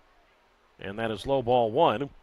And the count is at 1 ball and no strikes. So Yake, Josh Day, and Rivas. 2, 3, 4 to face LaCour. And his first pitch was challenged by the catcher Mendoza. And instead of a ball, it's a strike. So sure LaCour's got to feel a little more at ease there. 0-1 the count. Yake 1 for 2, double and a run scored. Outfield medium depth straight away. 4-4, Yolo and Rocky Mountain. And LaCour kicks and delivers. And that is taken low for a ball. And the count's at 1 ball and 1 strike. Well, as I mentioned, LaCour played for UC Davis for 4 seasons. He is 22 years old, 6'2", 190 pounds. Grew up in the Bay Area, grew up in Walnut Creek. As the pitch to Yake, low outside ball 2. 2 balls and 1 strike. Went to Las Lomas High School. And met LaCour yesterday, so I asked him, I said, what have you been doing since the end of the college baseball season? He hadn't been playing anywhere. Said that he had been studying to become a broker. Stayed in the East Bay. The pitch to Yake popped up foul left side, strike 2. So 2 balls and 2 strikes the count. And the game is tied at 4. We're in the bottom half of the 5th. Yeah, went back to his hometown of Walnut Creek. And trying to get a degree in the brokerage business. The 2-2 here to Yake. Strike 3 called outside corner, so Andrew LaCour strikes out the first batter he sees in a professional uniform. And sure they'll throw that ball out. I can see the High Wheeler third base dugout with the pitching coach, Jerome Williams, on the top steps saying, give us that baseball. We'll keep it for you. So congratulations. So, and LaCour, thrown into a tough spot right here, 4-4. Bottom of the 5th inning, and now it's Josh Day who comes up. I'd have to think that first pitch, remember that was reversed to a strike. I would have to guess they really put LaCour at ease. Now it's Josh Day, and he pops one up foul right side, strike 1. No balls and 1 strike to count. Day is 1 for 2. They single to right. 4-4, Yolo and Rocky Mountain. Bottom of the 5th inning. Outfield well around to the right. Big hole out of left center. LaCour, who wears number 24, comes set, even with nobody on, and the pitch. And that is inside for a ball. 1 ball and 1 strike. So anyway, that's what LaCour's been doing since the Aggies baseball season ended. So LaCour signed yesterday, as well as another pitcher, Ethan Bates, who we've yet to see. LaCour ready to go from the set. High leg kick on the pitch today, and that strike 2 called on the outside corner. 1-2. LaCour, capital L, little a, and then capital C-O-U-R. And I mentioned LaCour, 22 years old. He'll be 23 in early December. So I was putting together the roster yesterday when the High Wheelers added LaCour. And I couldn't find a birthday for him. I figure he must have one. 1 ball, 2 strikes. Game equal at 4, bottom of the 5th. 1 out, nobody on. And the kick and the pitch, and Day takes, and that's low and in, ball 2. 2 balls, 2 strikes. I mean, the UC Davis website didn't list a birthday for him. I looked on the Baseball Cube. I looked Baseball Reference. And good thing I'm on this trip. I figured, you know what? Why don't I just go and ask him? And I did. Would have been real trouble if he said, I don't know. The kick and the 2-2 to Davis swung on, and that's or to Day swung on, ripped to the left field, a base hit. To his right to grab the ball, the left fielder glancing, and Josh Day has a single to left. He's 2 for 3. Go ahead run at first, and now Steven Rivas bats for the 3rd time. He is 0 for 1 with a walk. 4-4, Yolo and Rocky Mountain. We're in the bottom half of the 5th. So Day, the runner at first base. Day 6 steals this year. He's been caught twice. So he's being held on by Figueredo. And now Rivas bats. And LaCour from the belt. Kicks and comes home. And Rivas looks at strike 1 on the outside corner, 1-1. So LaCour played 4 seasons for the Aggies. 60 games he pitched. It's a lot of college games he pitched over the 4 years. Was 0-4, though, all time at UC Davis with a 7.25 ERA in that span. High fastball, swing and a miss by Rivas. 1-1 this past year for the Aggies. No wins, no losses in 19 relief outings with a 5.12 ERA. For LaCour, who is partly of Japanese descent. 1 ball, 1 strike. Turned throw to first. And a good catch there. Figueiredo had to climb the ladder to keep that one from heading down the right field side. But LaCour, a native of Japan. City he was born in, capital I-C-H-I-N-O-M-I-A. They don't even want to try and pronounce that, but anyway, that's where he was born in Japan. 1 ball, 1 strike. Game equal at 4 in the pitch, and Rivas tapper foul up along first. 1 ball and 2 strikes. So LaCour is fluent in English and in Japanese. I did not talk to him about that, but he is. And anyway, as I said, becomes the first former Aggie to now wear a professional uniform representing the city of Davis. 1 ball, 2 strikes. Josh Day at first. And the pitch to Rivas just off the plate, ball 2. And the count's at 2 balls and 2 strikes.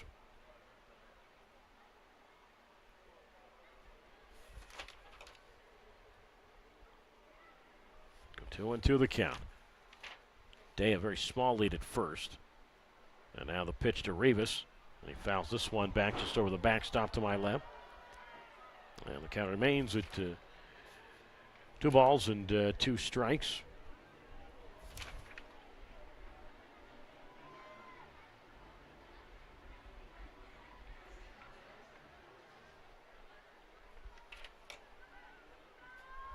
Two and two the count. Big hole out in right center for Rivas. 23 home runs this year. As LaCour kicks and delivers, and Rivas swings and misses, strike 3, pitch down and in. And he is out, so he strikes out one of the one of the fearsome sluggers in this league, and Rivas. So both outs LaCour has had in this pro debut for him. Both outs he's recorded have been strikeouts, 2 down. Josh Day holds it first, and now it's Trevor Halsema who will come up. Well, Noah Lewis, I mentioned this in the second inning when he was in trouble. I said that Highwheelers would like to see Lewis get through 4 innings tonight, and he did. Meanwhile, a timing violation's been called by plate umpire Brian Rose, called it on LaCour, and Angel Mendoza is discussing the matter.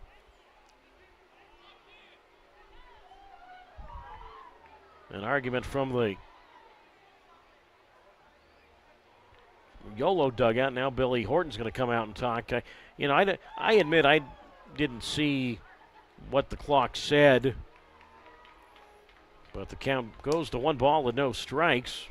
I don't know if LaCour had requested time or if it was his first disengagement and they didn't stop the clock. I have no idea, but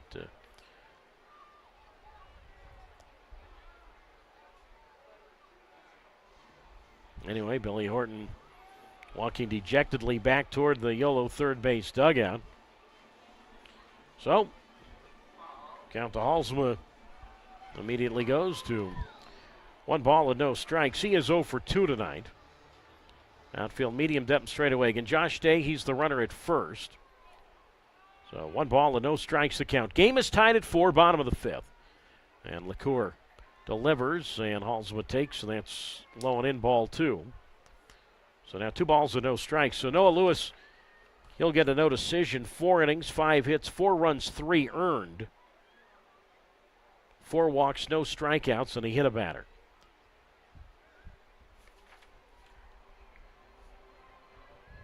But Lewis, remember when he left after the 4th inning, and I said when Rocky Mountain had the bases loaded and nobody out and was already up by 3 runs, I said Lewis is okay if he allows 1 more run here and gets a double play. As the pitch is on the way, and that's low ball 3 to Halsema. 3 balls, no strikes, and he left that 4th inning only having allowed 1 run. So, well, at the time it was 3-1 with the bases loaded. Rocky Mountain scored a run to make it 4-1. So 3 balls and no strikes the count with 2 out in the bottom of the 5th inning. Halsema 0 for 2 tonight in his second game in a Vibes uniform for the USC alum. And the 3-0 pitch, that's down the middle, strike 1 from LaCour. So 3 balls and 1 strike. There's been action for some time in the Rocky Mountain right field bullpen. There's a 3-1 here, and that's lifted foul right side, strike 2. 3 balls and 2 strikes. Wyatt Tucker warming in the Rocky Mountain bullpen. So 3 balls and 2 strikes to count with 2 out, and Josh Day will be off automatically.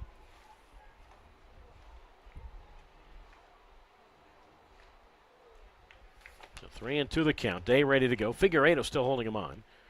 And the 3-2 pitch, here it is. And that's inside, ball 4. So 2 out walk. That moves Josh Day to second. Halsema to first. And now it's Mason Minzy, who has walked twice tonight and has scored twice. So Minzy, over the first game and a half against his former teammates, has reached base safely 4 times.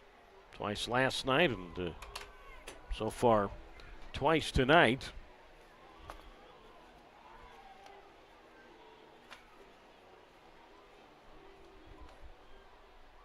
Actually, Minzy reached once last night. Let me correct that. He was 1 for 4. So he's reached base safely 3 times so far. The first game and a half. And the pitch to Mason. Switch hitter now batting right-handed. And that's high outside, ball 1.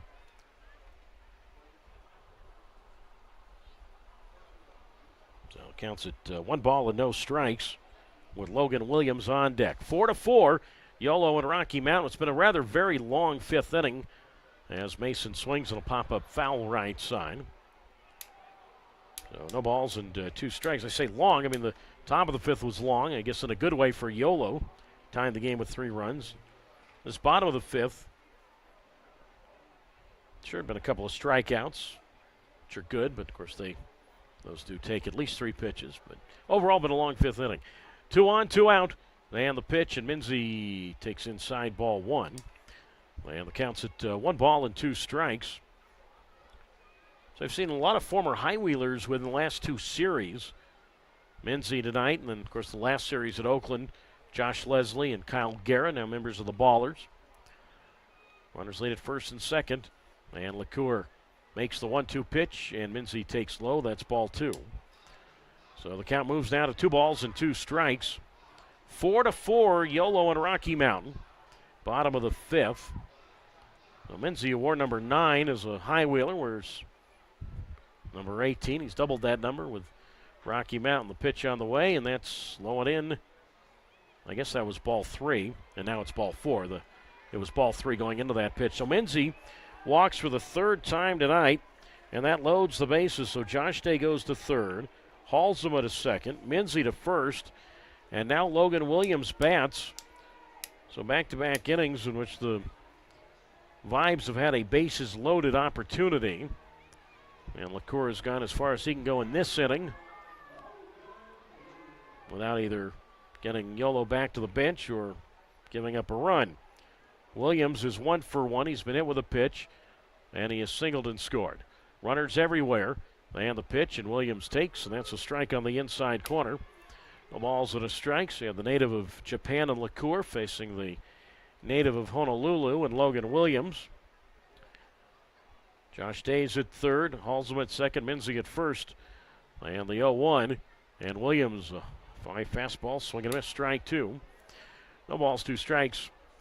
Talked about this last night with Logan Williams. And he's got a 17-letter middle name. 0-2 pitch on the way. Just off the plate, 1-2. I'm not going to go into that at the moment, obviously. It's a big moment in this game. Tie game, 4-4. Bottom of the 5th, bases loaded. But Jerome Williams, Yolo pitching coach, was able to pronounce Logan Williams, no relation, middle name, being that both are from Hawaii. The kick in the 1-2. And Logan swings and he pops one up foul right side. And the count remains at 1 ball and 2 strikes with the game equal at 4. Bottom of the 5th inning. But yeah, I asked Jerome after the game last night, and he said, yeah, show me show me his middle name, so I showed it to him, and Jerome pronounced it beautifully. Bases loaded, 2 out, the 1-2 pitch. Very high, ball 2. Good catch there by Mendoza to keep that from going to the screen. So count whole, or moves now to 2-2 with Mize on deck, and LaCour in his first pro inning. In a whole lot of trouble here with the game tied at 4. And the bases loaded and 2 out. Bottom of the 5th. And the 2-ball, 2-strike pitch. And Williams swings, drives one to center, but to his right to make the catch, the center fielder Skinner. So Andrew LaCour walked the tightrope in his pro debut. Bottom line, there's a 0 in the bottom of the 5th inning for Rocky Mountain. No runs, 1 hit, no errors, and the Vibes leave them loaded. We go to the 6th, 4-4, Yolo and Rocky Mountain. Rocky Mountain will have the new pitcher come in when we get back in Wyatt Tucker on YouTube Live.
We head to the top of the 6th inning.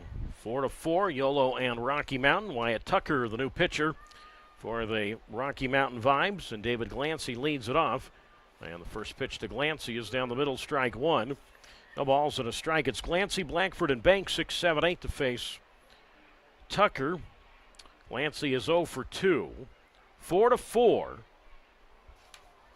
And the 1-0 pitch, and Glancy swings, and a chopper deep in the hole. It's short, and a backhanded attempt by Josh Day, and the ball goes past him in the left field for a base hit. So good start for the High Wheelers here in the 6th inning. Glancy, his first hit tonight, hit number 6 for Yolo.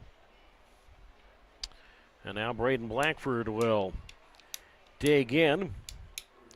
So neither starter will figure a decision tonight. Noah Lewis for Yolo, nor Kelsey Ward for Rocky Mountain. Give you Ward's line in a moment. So Glancy at first base, being held on by Mize, and now it's Blackford, who is 1 for 2 with a single. And the pitch on the way to Braden, and that's up and away, ball 1. 1 ball and no strikes. Ward, 5 innings, 5 hits, 4 runs all earned. Walked 3, struck out 3, hit a batter, and offered a wild pitch. 1 ball, no strikes to Blackford.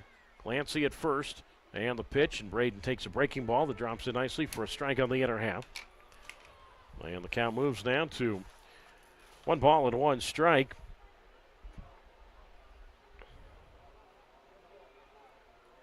Numbers for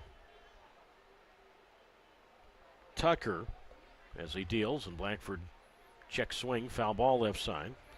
1 ball and 2 strikes. Trying to find there's about 57 guys that are listed on the pitching roster for Colorado Springs. So we'll get to Tucker in a moment. Tucker, 6'3", 215 pounds. He's 22 years old. Played his college baseball at Sam Houston State.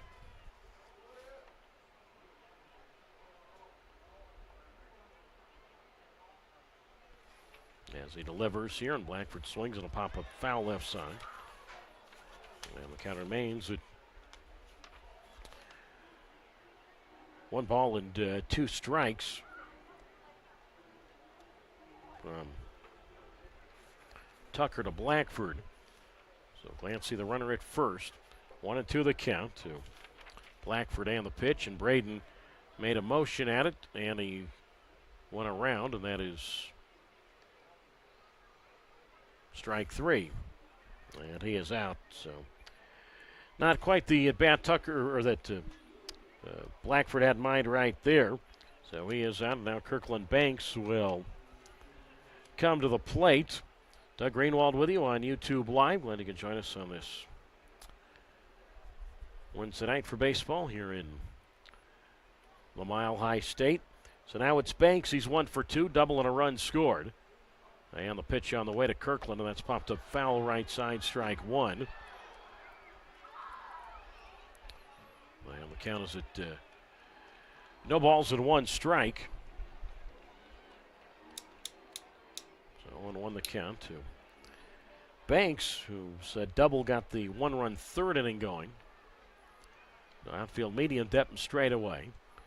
And the runner at first base is Glancy, who did steal 4 bases at Notre Dame this past spring. Outfield fairly deep straight away. And from the set, Tucker delivers, and that's popped up right field. Rivas hardly has to move for it, and the right fielder makes the catch. 2 out. Only at first base is Glancy. And now here is the catcher, Angel Mendoza. Face Wyatt Tucker. That sounds like a name from Texas. Wyatt Tucker, who was born in Nacogdoches, Texas. And you know what? I think the reason I couldn't find him, I think this is his pro debut. No wonder he wasn't on the stat sheet. All right, well, that explains it. Now it's Mendoza who swings, lines this one toward left. Halsema comes in, has to play the ball on a hop, base hit. So Mendoza, who has struggled again a lot offensively this year, on base for the 3rd time tonight, on base safely for the 3rd time. Glancy up to second. Mendoza now 2 for 2. He's also walked and scored. And now for the 4th time tonight, Yolo will go to the top of its order with the center fielder, Braylon Skinner.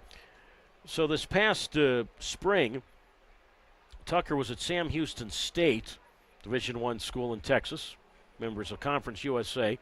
3-2 record for the Bearcats with 5 saves, ERA of 6.17.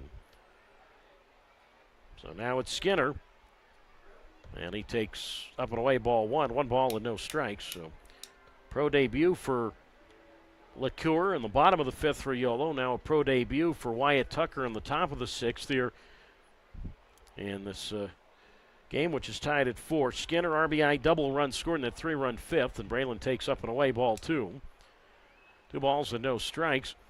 Tucker spent parts of 3 seasons at Texas A&M and then pitched his final year of college at Sam Houston State, so certainly a Texan through and through. Runners lead at first and second. Turn, throw back to second, and back safely with a dive is Glancy. Game tied at 4. Top of the 6th, 2-on-2 out. I say a Texan through and through, so Tucker went to high school and I guess grew up in Douglas, Texas. That's Douglas with 2 S's. That is about as East Texas as you get in the pine trees there. Pitch on the way to Skinner, and that's low and in. Ball 3-0. I have been through Douglas, Texas, and there is not a whole lot in Douglas, Texas. So no wonder Wyatt Tuckett was born in Nacogdoches, because that's got to be the closest hospital. But that is about as East Texas as you get. The kick in the 3-0, and that is ball 4. So that loads the bases. So Glancy's at third. Mendoza up to second. Skinner, he's on for the second time. And Mark Goodman, the pitching coach, out to settle down Tucker, who actually pitched college ball in California last year in Healdsburg, north of San Francisco.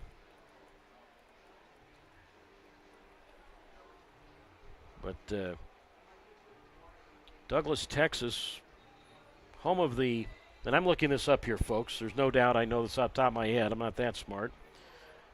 Home of the Fighting Indians. That's the, which makes sense. That area of Texas historically, many moons ago, certainly a large Native American Indian population in that part. And but anyway, that is where he grew up, kind of about 1,300 out in, as I said, the eastern part of Texas. So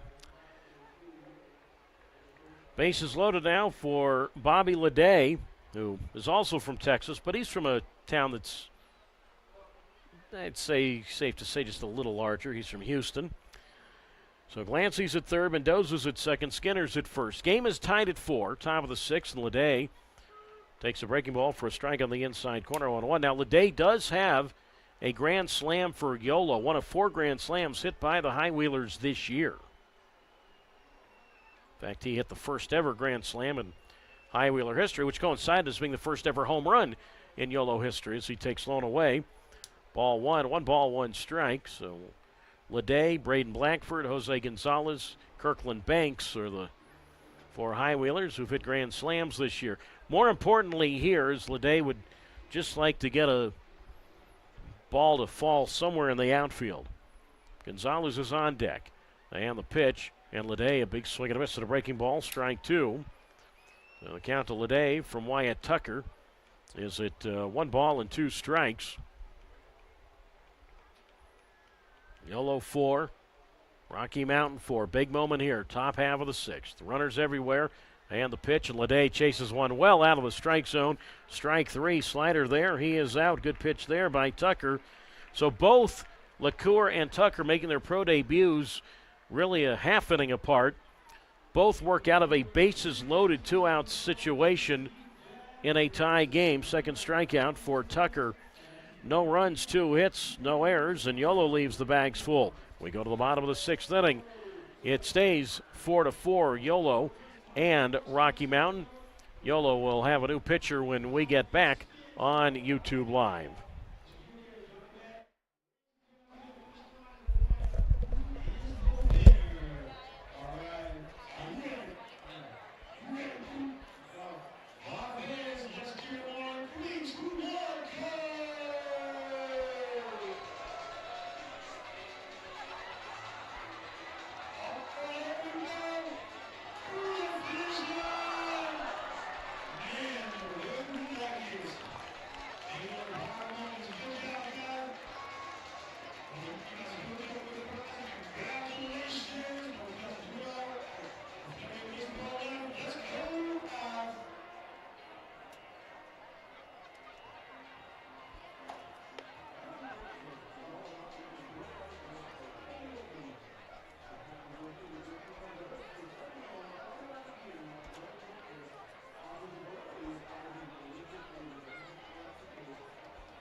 Four to four, Yolo and Rocky Mountain as we go on to the Bottom of the sixth inning, mentioned new pitcher, and it's the second Lewis to pitch tonight for the Yolo High Whalers. This is right-hander Jimmy Lewis, who comes on to do the pitching.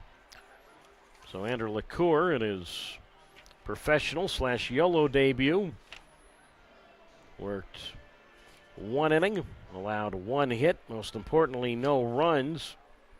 He walked two and struck out two. And Jimmy Lewis's first pitch to Carter Mize is inside, ball one. 1 ball and no strikes, so this is Jay Lewis now pitching. So Mize gets it started, then Tofflin, and then after that, the top of the order for the center fielder Davis as the pitch to Mize. That's popped up. Third base side near the Yellow dugout, and Blackford, the third baseman, comes down, leaps to make the catch on the warning track. So Mize fouls out to the third baseman, and Blackford, as I said, he had to come all the way down to make the play there. One out. So Mize retired for the first time tonight, and now it's Tofflin who comes up. He is 1 for 2. It is 4-4, Yolo and Rocky Mountain. Bottom half of the sixth inning. 4 runs, 7 hits, and an error for Yolo. 4 runs, 6 hits, no errors for Rocky Mountain. Tofflin now to face the former Dodger farmhand and Jimmy Lewis. And the pitch, and that's taken for a strike on the outside corner. So the count's at no balls and 1 strike from the tall righty. And Lewis, who talked to a little more at length when we were in Oakland, as he delivers and a swing and a miss, pitch down to them. And that is strike one. 1 ball and 1 strike. Lewis, 6'6", 200 pounds, 23 years old. Went to high school in Austin, Texas. But Jimmy told me he grew up a few places prior to high school. As the pitch to Tofflin, who grew up in the northern part of Alberta, takes inside, ball 2. So 2 balls and 1 strike. Lewis was born in Jacksonville, lived there till he was 9, meaning Jacksonville, Florida. The kick on the 2-1, and that is high, ball 3. 3 balls, 1 strike. The score here is 4-4, Yolo and Rocky Mountain, bottom of the sixth inning. And then he told me he moved to Northern California for a handful of years, moved to Danville, out in the East Bay. The pitch on the way, breaking ball, swing and a miss, strike 3. Apparently the count was at 2-2. So Tofflin strikes out swinging. First strikeout for Jimmy Lewis tonight, so quickly 2 out. And now for the 4th time this evening, Rocky Mountain will go to the top of its order for the center fielder, Austin Davis. So he lived in Danville for a few years, and then eventually, I think when he was early in high school, moved to Austin, where he went to Lake Travis High School, and still makes his home in Austin, Texas. So now Davis, he's 0 for 3 tonight. Outfield medium depth and straight away, and the pitch, and that's down the middle, strike 1. And the count's at no balls and 1 strike. So I talked to Jimmy Lewis, and I said, well, I've been to Jacksonville a lot. I've been to Austin quite a bit. As Davis swings, and he flies this one toward center, a long run for Skinner, and Skinner, the center fielder, makes the catch. Nice running catch there as he approaches the warning track. Just a pitch to the left side of the batter's eye. So Jimmy Lewis, a 1-2-3-8, just finished the story. I said, yeah, I've been to Jacksonville's an exciting city. Austin is an exciting city, a lot to do in both. And then I said, as for Danville, well, that's a nice area. Nothing across. We go to the 7th, 4-4, Yolo and Rocky Mountain. The Vibes will have a new pitcher when we get back on YouTube Live.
We go on to the top half of the seventh inning. Jackson O'Neill, who pitched last night for Rocky Mountain, will have the same honor tonight. 4-4, Yolo and Rocky Mountain. And Jose Gonzalez leads it off for the High Wheelers. Gonzalez, Figueredo, and Smith 3-4-5 to face Jackson O'Neill, who kicks and delivers. And Gonzalez looks at a strike on the outside corner. No balls and a strike. Jose is 0 for 2 with a walk.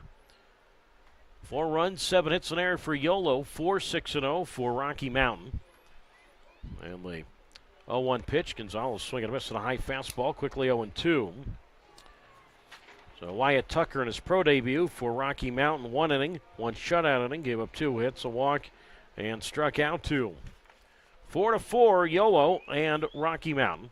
O'Neill's pitch and a swing and a miss. Fastball, strike 3. 3 pitches, 3 strikes. And Gonzalez is out. 1 down. And here is the first baseman, and Alejandro Figueredo. He is 1 for 2 with an RBI single. Figueredo tied the game in that 3-run 5th inning. Facing O'Neill. Jackson, spelled capital Jaxon. 6'2", 195 pounds. 23 years old. Grew up in the Atlanta area. Went to college in Macon, Georgia at Mercer University.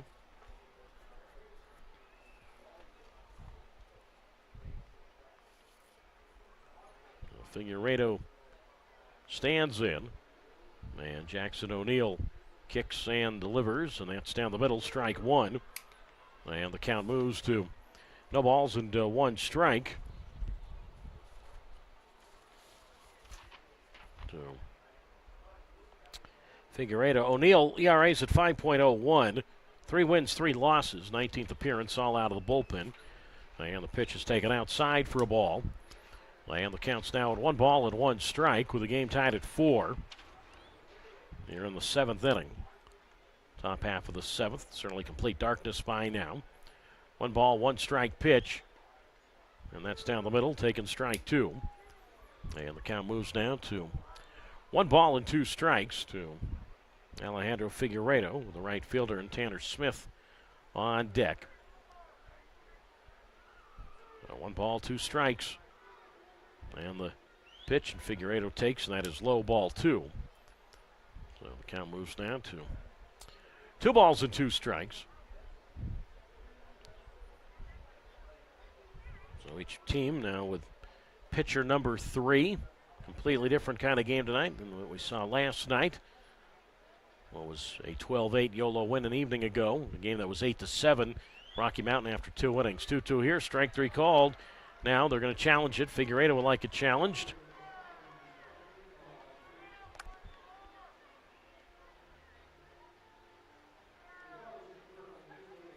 And it's been confirmed, strike 3. So Figueredo called out on strikes, and that's a second strikeout now for O'Neill. And now Tanner Smith comes up. He is 0 for 2. And he has been hit with a pitch tonight. So 2 up and 2 down on a pair of strikeouts for Jackson O'Neill. Yolo 4, Rocky Mountain 4. Top half of the 7th. And the pitch on the way to Tanner Smith. And that's taken for a strike on the inside corner. And the count's at no balls and 1 strike here at UC Health Park, where it's 350 down the lines. 385 to the gaps. And 410 to straightaway center. As Smith takes, and that's a strike on the outer half. Strike 2 called. And the count moves down to no balls and 2 strikes.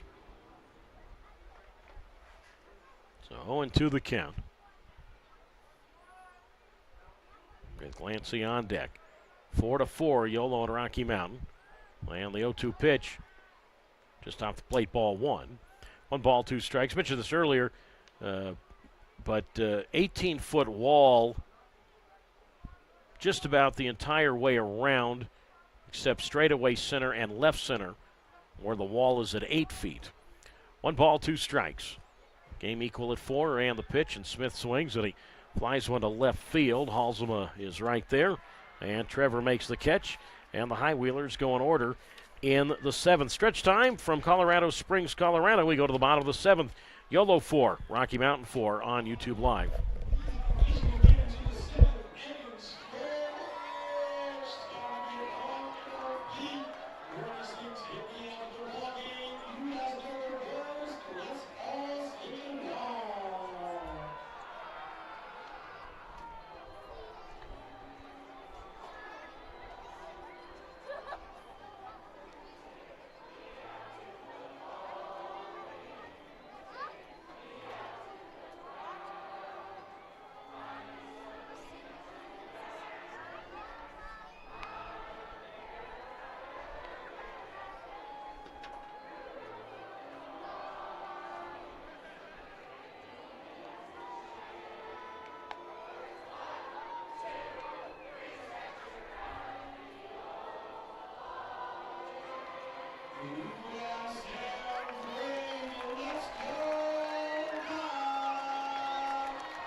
Now stretch time from Colorado Springs as we go to the bottom of the 7th. Yolo 4, Rocky Mountain 4. And Ernie Yake leads it off against Jimmy Lewis. So Yake, Josh Day, and Rivas 2, 3, 4. And Jimmy Lewis's first pitch is swung on by Yake and ground in the right field, a base hit. So just like that, the go-ahead run to first. And now it's Josh Day who comes up. And he takes inside from Lewis, ball 1. 1 ball and no strikes. So Yake at first base. Decent speed being held on by Figueiredo. It is 4-4, Yolo and Rocky Mountain. Day is 2 for 3. And the pitch swung on, and that's ripped down the left field side. Base hit. Rounding second is Yake. And now the ball gets past the left fielder, Glancy. Yake is going to be sent to the plate, and he will score standing up. And Rocky Mountain has regained the lead. It is 5-4 on a double by Josh Day, who's now 3 for 4 tonight. That ball just kept right on going. There was no chance for Glancy to get that baseball. And give Josh Day an RBI double to left. So Day, that's his 51st run batted in. So in the span of 3 pitches in this bottom of the 7th, the Vibes have grabbed now a 5-4 lead. Still nobody out. Day's at second, and now it's Rivas who's 0 for 2 with a walk. And he takes a breaking ball for a strike on the inside corner. And the count's at no balls and 1 strike. So obviously Rivas is a guy that can hit the ball out easily, but job here is to at least get Day to third with less than 2 out. As Jimmy Lewis's pitch, swinging a foul to the backstop. Strike 2, so no balls and 2 strikes. So 5-4 Rocky Mountain. Bottom half of the 7th inning. Yolo leads the season series 7 games to 4. Of course, not all the games that were scheduled to play between these two got played.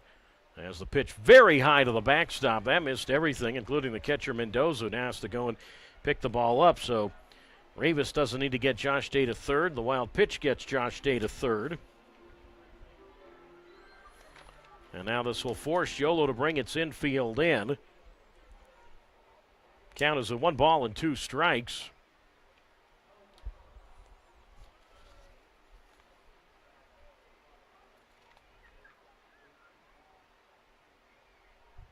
Not sure what the... I think the ball might have been lodged in the backstop. Les Lancaster, well, I don't know, maybe, or did, I don't know, some padding come out? The manager, Les Lancaster, is, I don't know, doing some sort of maintenance back of home plate. Last appearance for Jimmy Lewis was the Friday night game at Oakland, July 26th. Worked 1 inning, allowed 1 hit, 4 runs, 3 earned. He walked 3, struck out 2 on a wild pitch and a balk. For the former Dodger farmhand, former second-round pick by the Dodgers. Now the pitch, and that swung on by Rivas and popped up foul left side, 1-2. Lewis, originally a second-round pick by the Dodgers in 2019.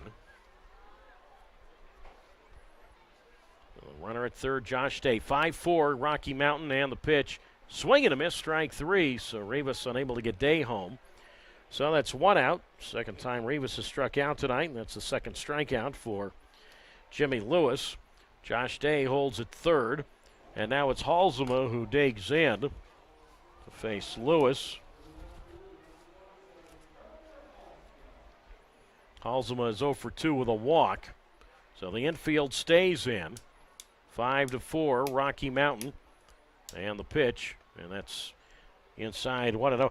You know, here we are, almost 2 full games in the series, and we've talked about the trade that's in Austin Davis and Trevor Halsema from Oakland over here, and we haven't talked about the flip side of that trade yet. As the pitch, and that's a breaking ball for a strike, 1-1. The Oakland Ballers received outfielders Brett Carson and Stephen Wilmer, along with reliever Kyle Pajasic. 1-1 pitch, and Halsema swings, and a tapper to third. Gloved by Blackford on the grass. He checks Josh Day back to third and throws across to Figueiredo at first, and Halsema is out. So 2 away now. The infield can move back. 5-4, Rocky Mountain leading Yolo here in the 7th inning. Bottom of the 7th, now Mason Minzy comes up, but that's right, Brett Carson, a guy that pretty much been the everyday leadoff guy and center fielder for Rocky Mountain. We saw him a lot this year on his way to Oakland. And Stephen Wilmer, a guy that can play all over the outfield. Also going over to the Ballers. Now Minzy, he's walked 3 times and lines this one into right field, a base hit. That is a big 2-out run-producing hit. And to score comes Josh Day, and it's now 6-4 Rocky Mountain. And Minzy, now 1 for 1 tonight. It's the 4th time he has reached base safely. Right fielder and Smith gets the ball in towards second. And the 2-out hit really, really hurts, I think, because, Jimmy Lewis looked like he was going to get out of this, only allowing a run. So give Minzy, who had 9 RBIs with Yolo, give him an RBI with Rocky Mountain. That's his 2nd RBI as a Vibe, so he's got 11 overall this year. Now it's Logan Williams, who swings and misses at a breaking ball, strike 1-0-1. But, yeah, it's a big trade, so the Ballers get Carson and Wilmer and Pajasic, and Rocky Mountain gets Austin Davis and Trevor Halsema. Pitch to Williams, and he pops this one up into right field. Tanner Smith camped underneath it, and the right fielder puts it away. But 2 runs give Rocky Mountain the lead. 2 runs, 3 hits. There were no errors, and a runner left. We go to the 8th. It is now 6-4. Rocky Mountain leading Yolo on YouTube Live.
We have reached the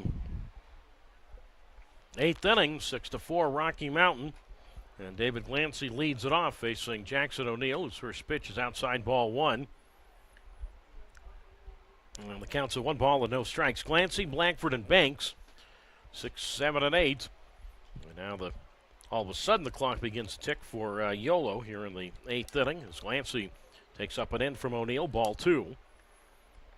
So 2 balls and no strikes. Action resumes in each bullpen.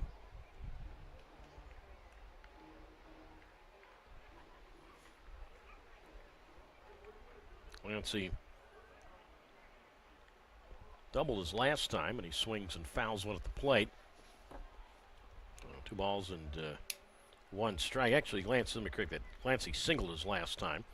That was against Wyatt Tucker in the 6th inning, and Highwheelers had a chance there to take the lead, but could not. Left the bases loaded. 2-1 the count. 6-4 Vibes, top of the 8th, and the pitch, and Glancy swings, and he drives this one toward right center field. That's perfectly placed. That's going to get down and go all the way to the base of the 18-foot wall. Glancy turning on Jets, touches second. He is on his way to third, and he will make it easily with a dive, and that's a good start for the Highwheelers here in the 8th inning. It's a leadoff triple. Couldn't see if it was Davis in center or Rivas in right, but one of those two got to the ball to get it back in toward the right side of the diamond. So Glancy now 2 for 4. He is at third. That's his first triple in a professional uniform. And now it's third baseman Braden Blackford who comes up. So it's first hit and base runner allowed by O'Neill, who came on and pitched a perfect 7th inning. So now Blackford digs in.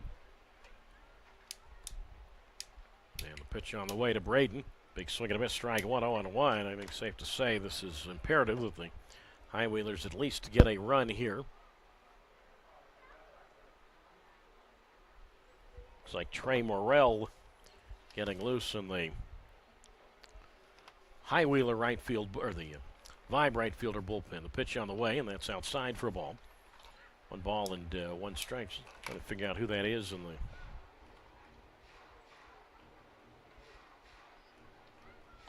Yolo bullpen.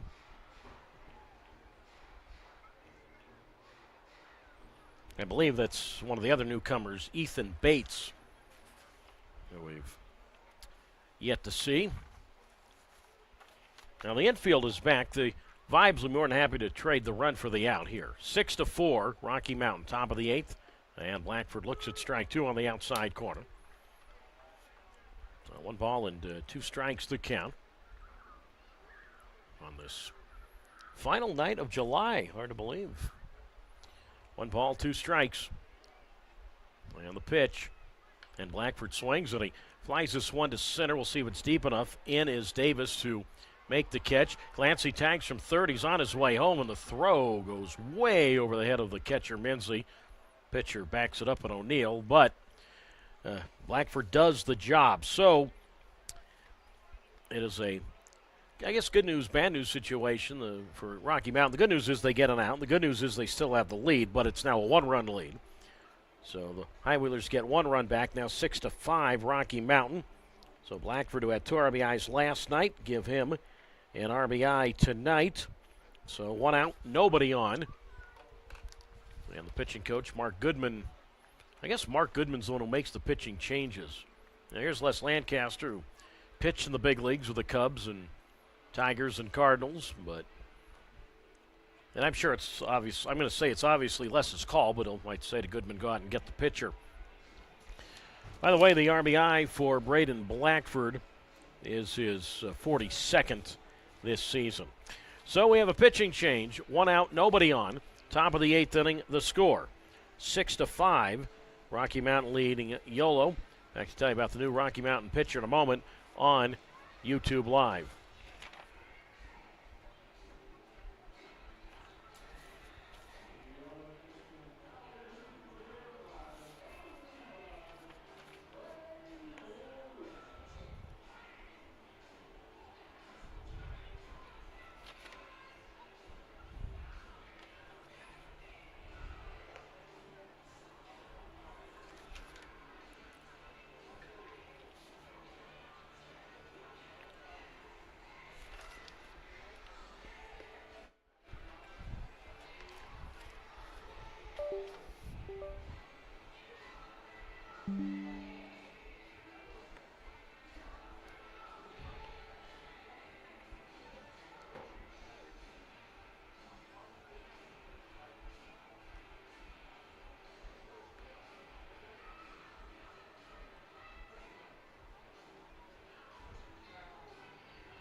We're in the top of the 8th inning. A run in, 1 out, nobody on. 6-5 Rocky Mountain. And Trey Morrell comes on to do the pitching. Kirkland Banks stands in. He's 1 for 3, a double and a run scored. And Morrell ready to go from the set position. Kicks and the pitch. And Banks is swinging a foul to the backstop, strike 1. And the count's no balls and 1 strike. Morrell, 2 wins, 2 losses, 23rd appearance, all out of the bullpen. ERA at 6.56. He does have 1 save. Outfield medium depth straight away. And the pitch, and that's a late swing and a miss, strike 2.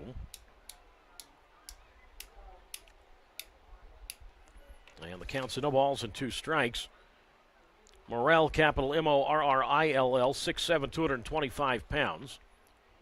24 years old. Delivers, and Banks flies this one toward right. Rivas, a long way to go to his left, and he runs out of room, and I believe that's a foul ball.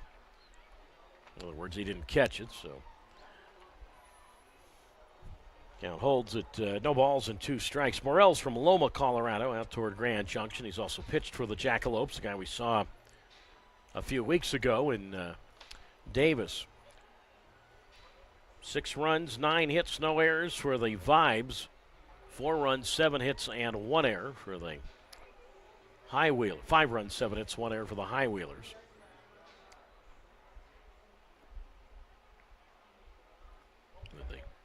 Catcher and Angel Mendoza waiting on deck. Infield back all the way around, the 2-strike pitch. Breaking ball, swing and a miss, strike 3. And Kirkland Banks is out, so Morrell strikes out the first batter he sees tonight. And that'll bring up the catcher and Angel Mendoza, who was perfect tonight. Mendoza been on base 3 times, 2 singles, a walk, an RBI, and a run scored.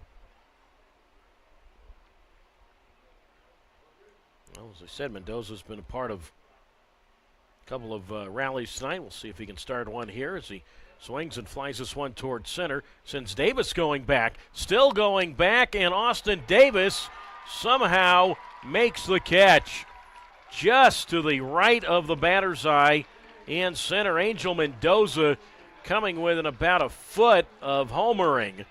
And a nice catch there by Austin Davis keeps this a 1-run Rocky Mountain lead.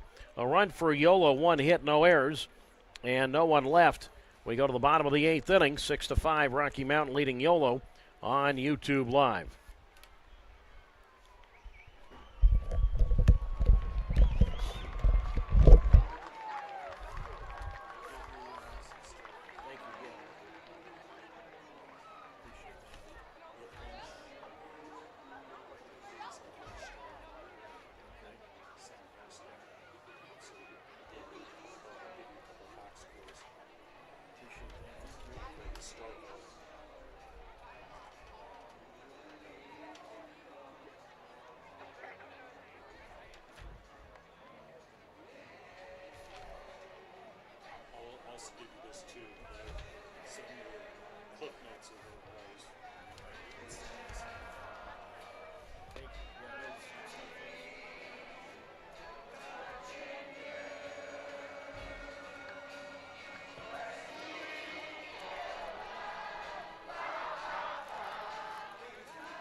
Well, Ethan Bates set to make his professional debut. We go to the bottom of the 8th, 6-5 Rocky Mountain. And the first batter is Carter Mize, who rips this ball past the shortstop Bobby Leday and into center, a base hit. So Bates out of Louisiana Tech, and the first batter he sees, first pitch he makes, Carter Mize a single to center as the center fielder Skinner gets the ball in toward second. Meanwhile, Mize is going to be lifted for a pinch runner, and it's going to be Christian Day, who's normally a pitcher, but he's the brother of Josh Day. So Christian Day will pinch run at first base. We've seen Christian Day pinch run this year. So now it's Tofflin bat. So it's Mize, Tofflin in the top of the Rocky Mountain order for the center fielder Davis. So Mize is singled. Mize now 2 for 3 tonight. Now Tofflin at RBI. Single back in the second inning. He's 1 for 3. Shows bunt, and he bunts this one in the air. Back of the plate, and the ball lands on the warning track near the screen. Strike one. So no balls and 1 strike the count. Facing Ethan Bates. So congratulations to him. Signed yesterday. First pro appearance. Bates, 22 years old, 6 feet, 185 pounds. He's out of Hot Springs, Arkansas. And he brings quite a resume to the professional ranks. Banks, this past spring, while with Louisiana Tech, led all of Division I baseball in saves. He had 17. Tech went on to play in the NCAA tournament. Tofflin pushes him up on the grass, first base side, and hustling over to first to take the throw, the second baseman Banks. So Bates to Banks right there. Christian Day moves to second. So 1-4 on the sacrifice bunt for Tofflin. And now for the 5th time tonight, Rocky Mountain will go to the top of its order for the center fielder, Austin Davis. And he is 0 for 4 with the score 6-5 Rocky Mountain. Bottom of the 8th inning. Bates not only led all of NCAA Division I in saves, but he was the Conference USA Player of the Year and a first-team all-conference player, certainly, in this past spring for the Bulldogs. Now the pitch to Davis. And the West Virginia alum foul to the screen, strike 1-0-1. And not only could Bates do things on the mound, he was a two-way player, played various spots in the infield. And offensively this year, Bates hit .337 with 15 homers and 74 RBIs. As Davis swings and misses at a slider. And that is strike 2. So no balls and 2 strikes. So Ethan Bates, mentioned originally from Hot Springs, Arkansas, and comes into a 1-run Rocky Mountain lead here in the bottom half of the 8th inning. Rocky Mountain up 6-5. With the second baseman Ernie Yake waiting on deck.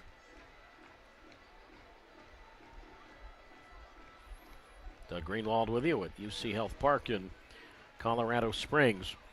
And obviously Bates having to keep this at a 1-run game. Great pants up to his knees for Bates and the pitch, and that's defensive 2-strike swing foul. Boy, watch out down there toward the 5-tier party section in the right field side.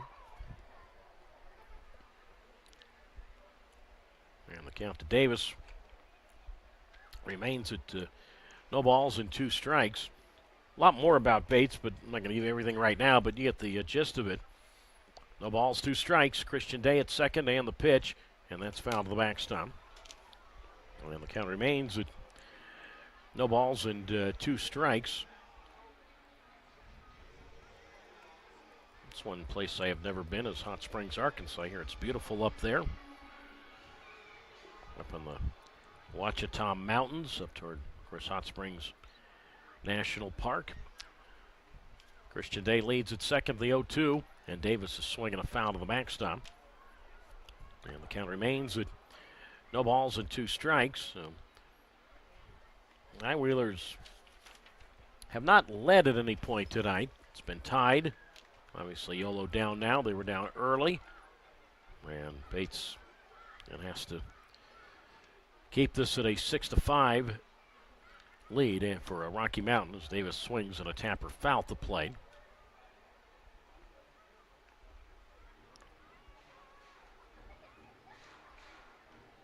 So, count remains at No balls and 2 strikes.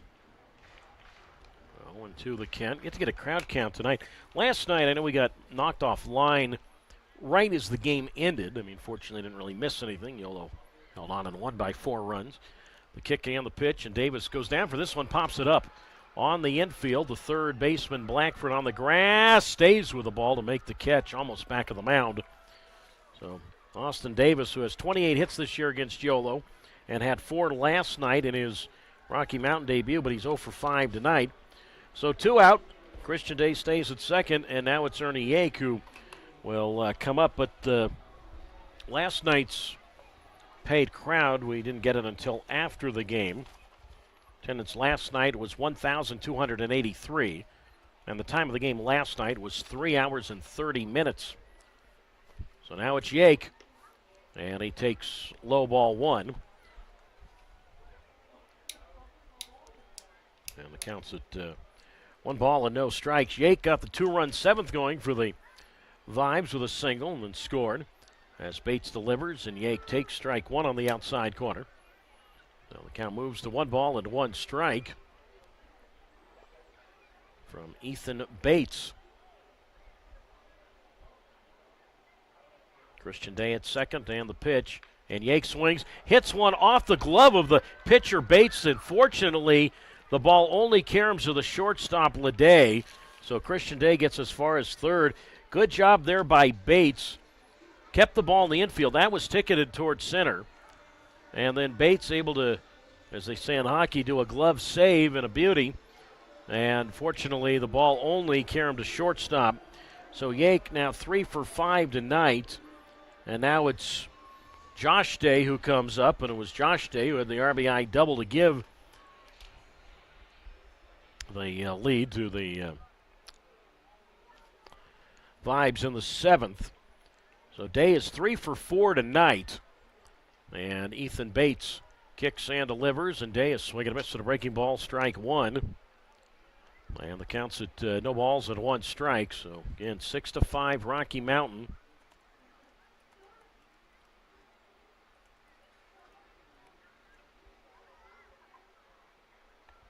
Bottom half of the 8th inning.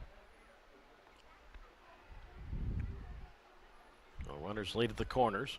Christian Day's at third, Yake's at first, and the pitch, and Josh takes outside ball 1.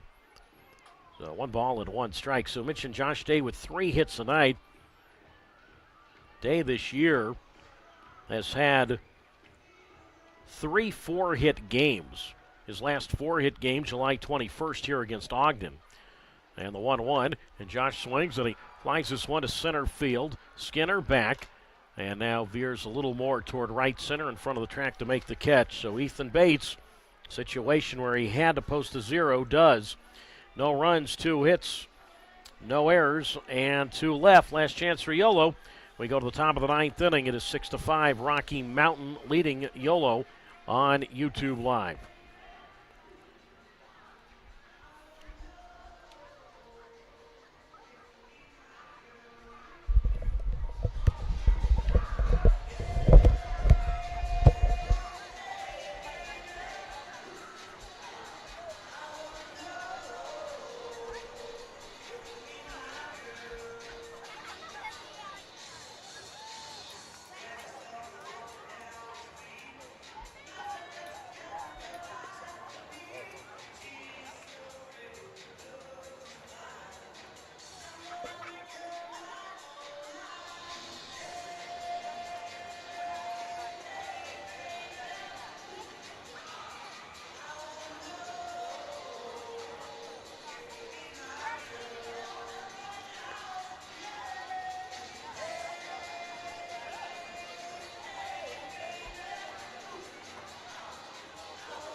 On we go to the ninth inning. Last chance for the Yolo High Wheelers and a 6-5 Rocky Mountain lead. And Trey Morrell, who came on to get the final 2 outs of the 8th, trying to get the final 3 outs of this game. Top of the Yolo order for the 5th time. And the center fielder, Braylon Skinner, leads it off, and it's Lede and Gonzalez face Morrell. Skinner is 1 for 3, RBI double run scored. He's also walked. 6 runs, 11 hits, no errors for Rocky Mountain. 5 runs, 8 hits, 1 error for Yolo. And the pitch on the way to Skinner, and he flies this one toward left center field. Should be easy for Davis, and the center fielder, Austin Davis, to his right, makes the catch. 1 pitch, 1 out. Top half of the 9th inning, a 6-5 Rocky Mountain lead. And now it's Bobby Lede who bats. So the High Wheelers have who they want up there in terms of, obviously, they're better hitters. Lede 0 for 3. He has walked, stolen a base, and has scored. And Morrell kicks and delivers, and Lede takes, and that's outside, ball 1.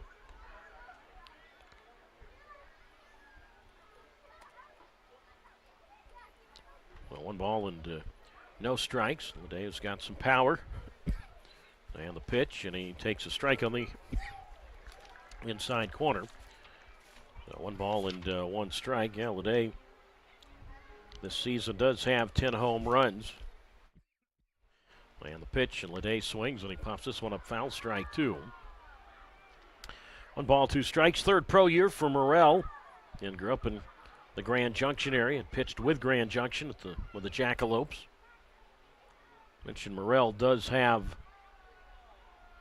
1 save this year. That was here on June 25th against Grand Junction. So 1 ball and 2 strikes to count to Lede. 6-5 Rocky Mountain. Visitors half of the 9th inning. Infield back, outfield back, and now Lede will use his 1 time out.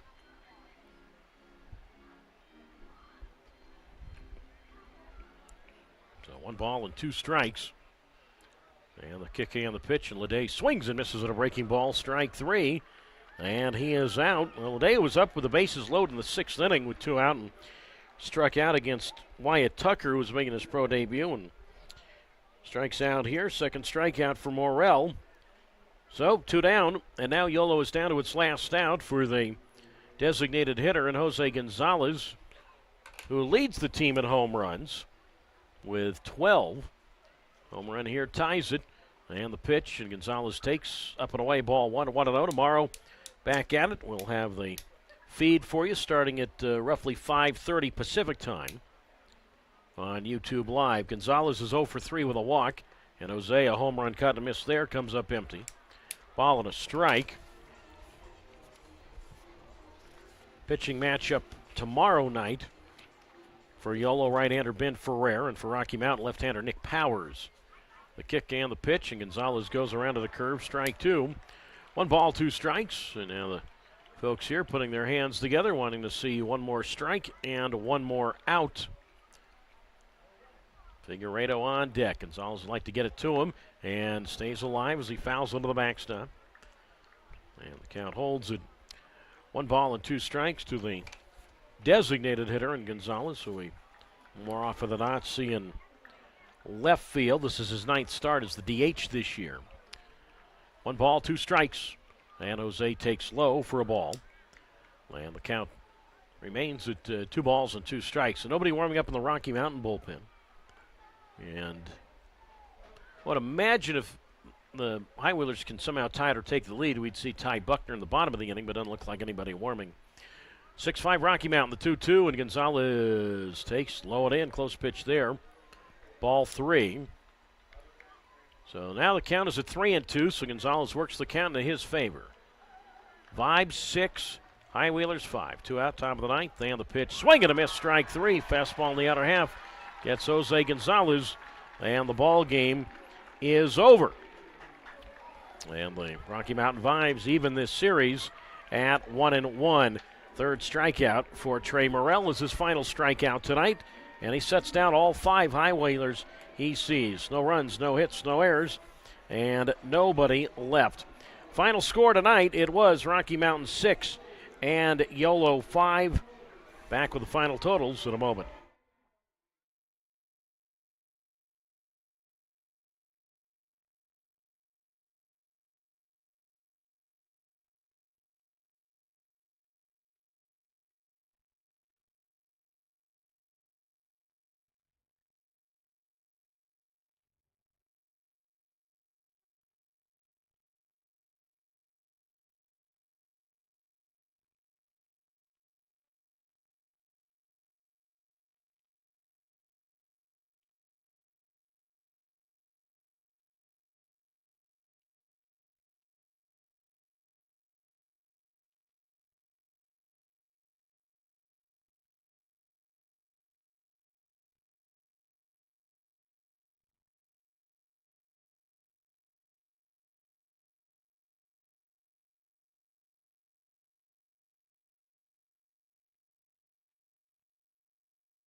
Final score here tonight, it was the Rocky Mountain Vibes 6 and the Yolo High Wheelers 5. Here are the final totals. First for the victorious Rocky Mountain Vibes, who are now 27-33 and 6-8 in the second half.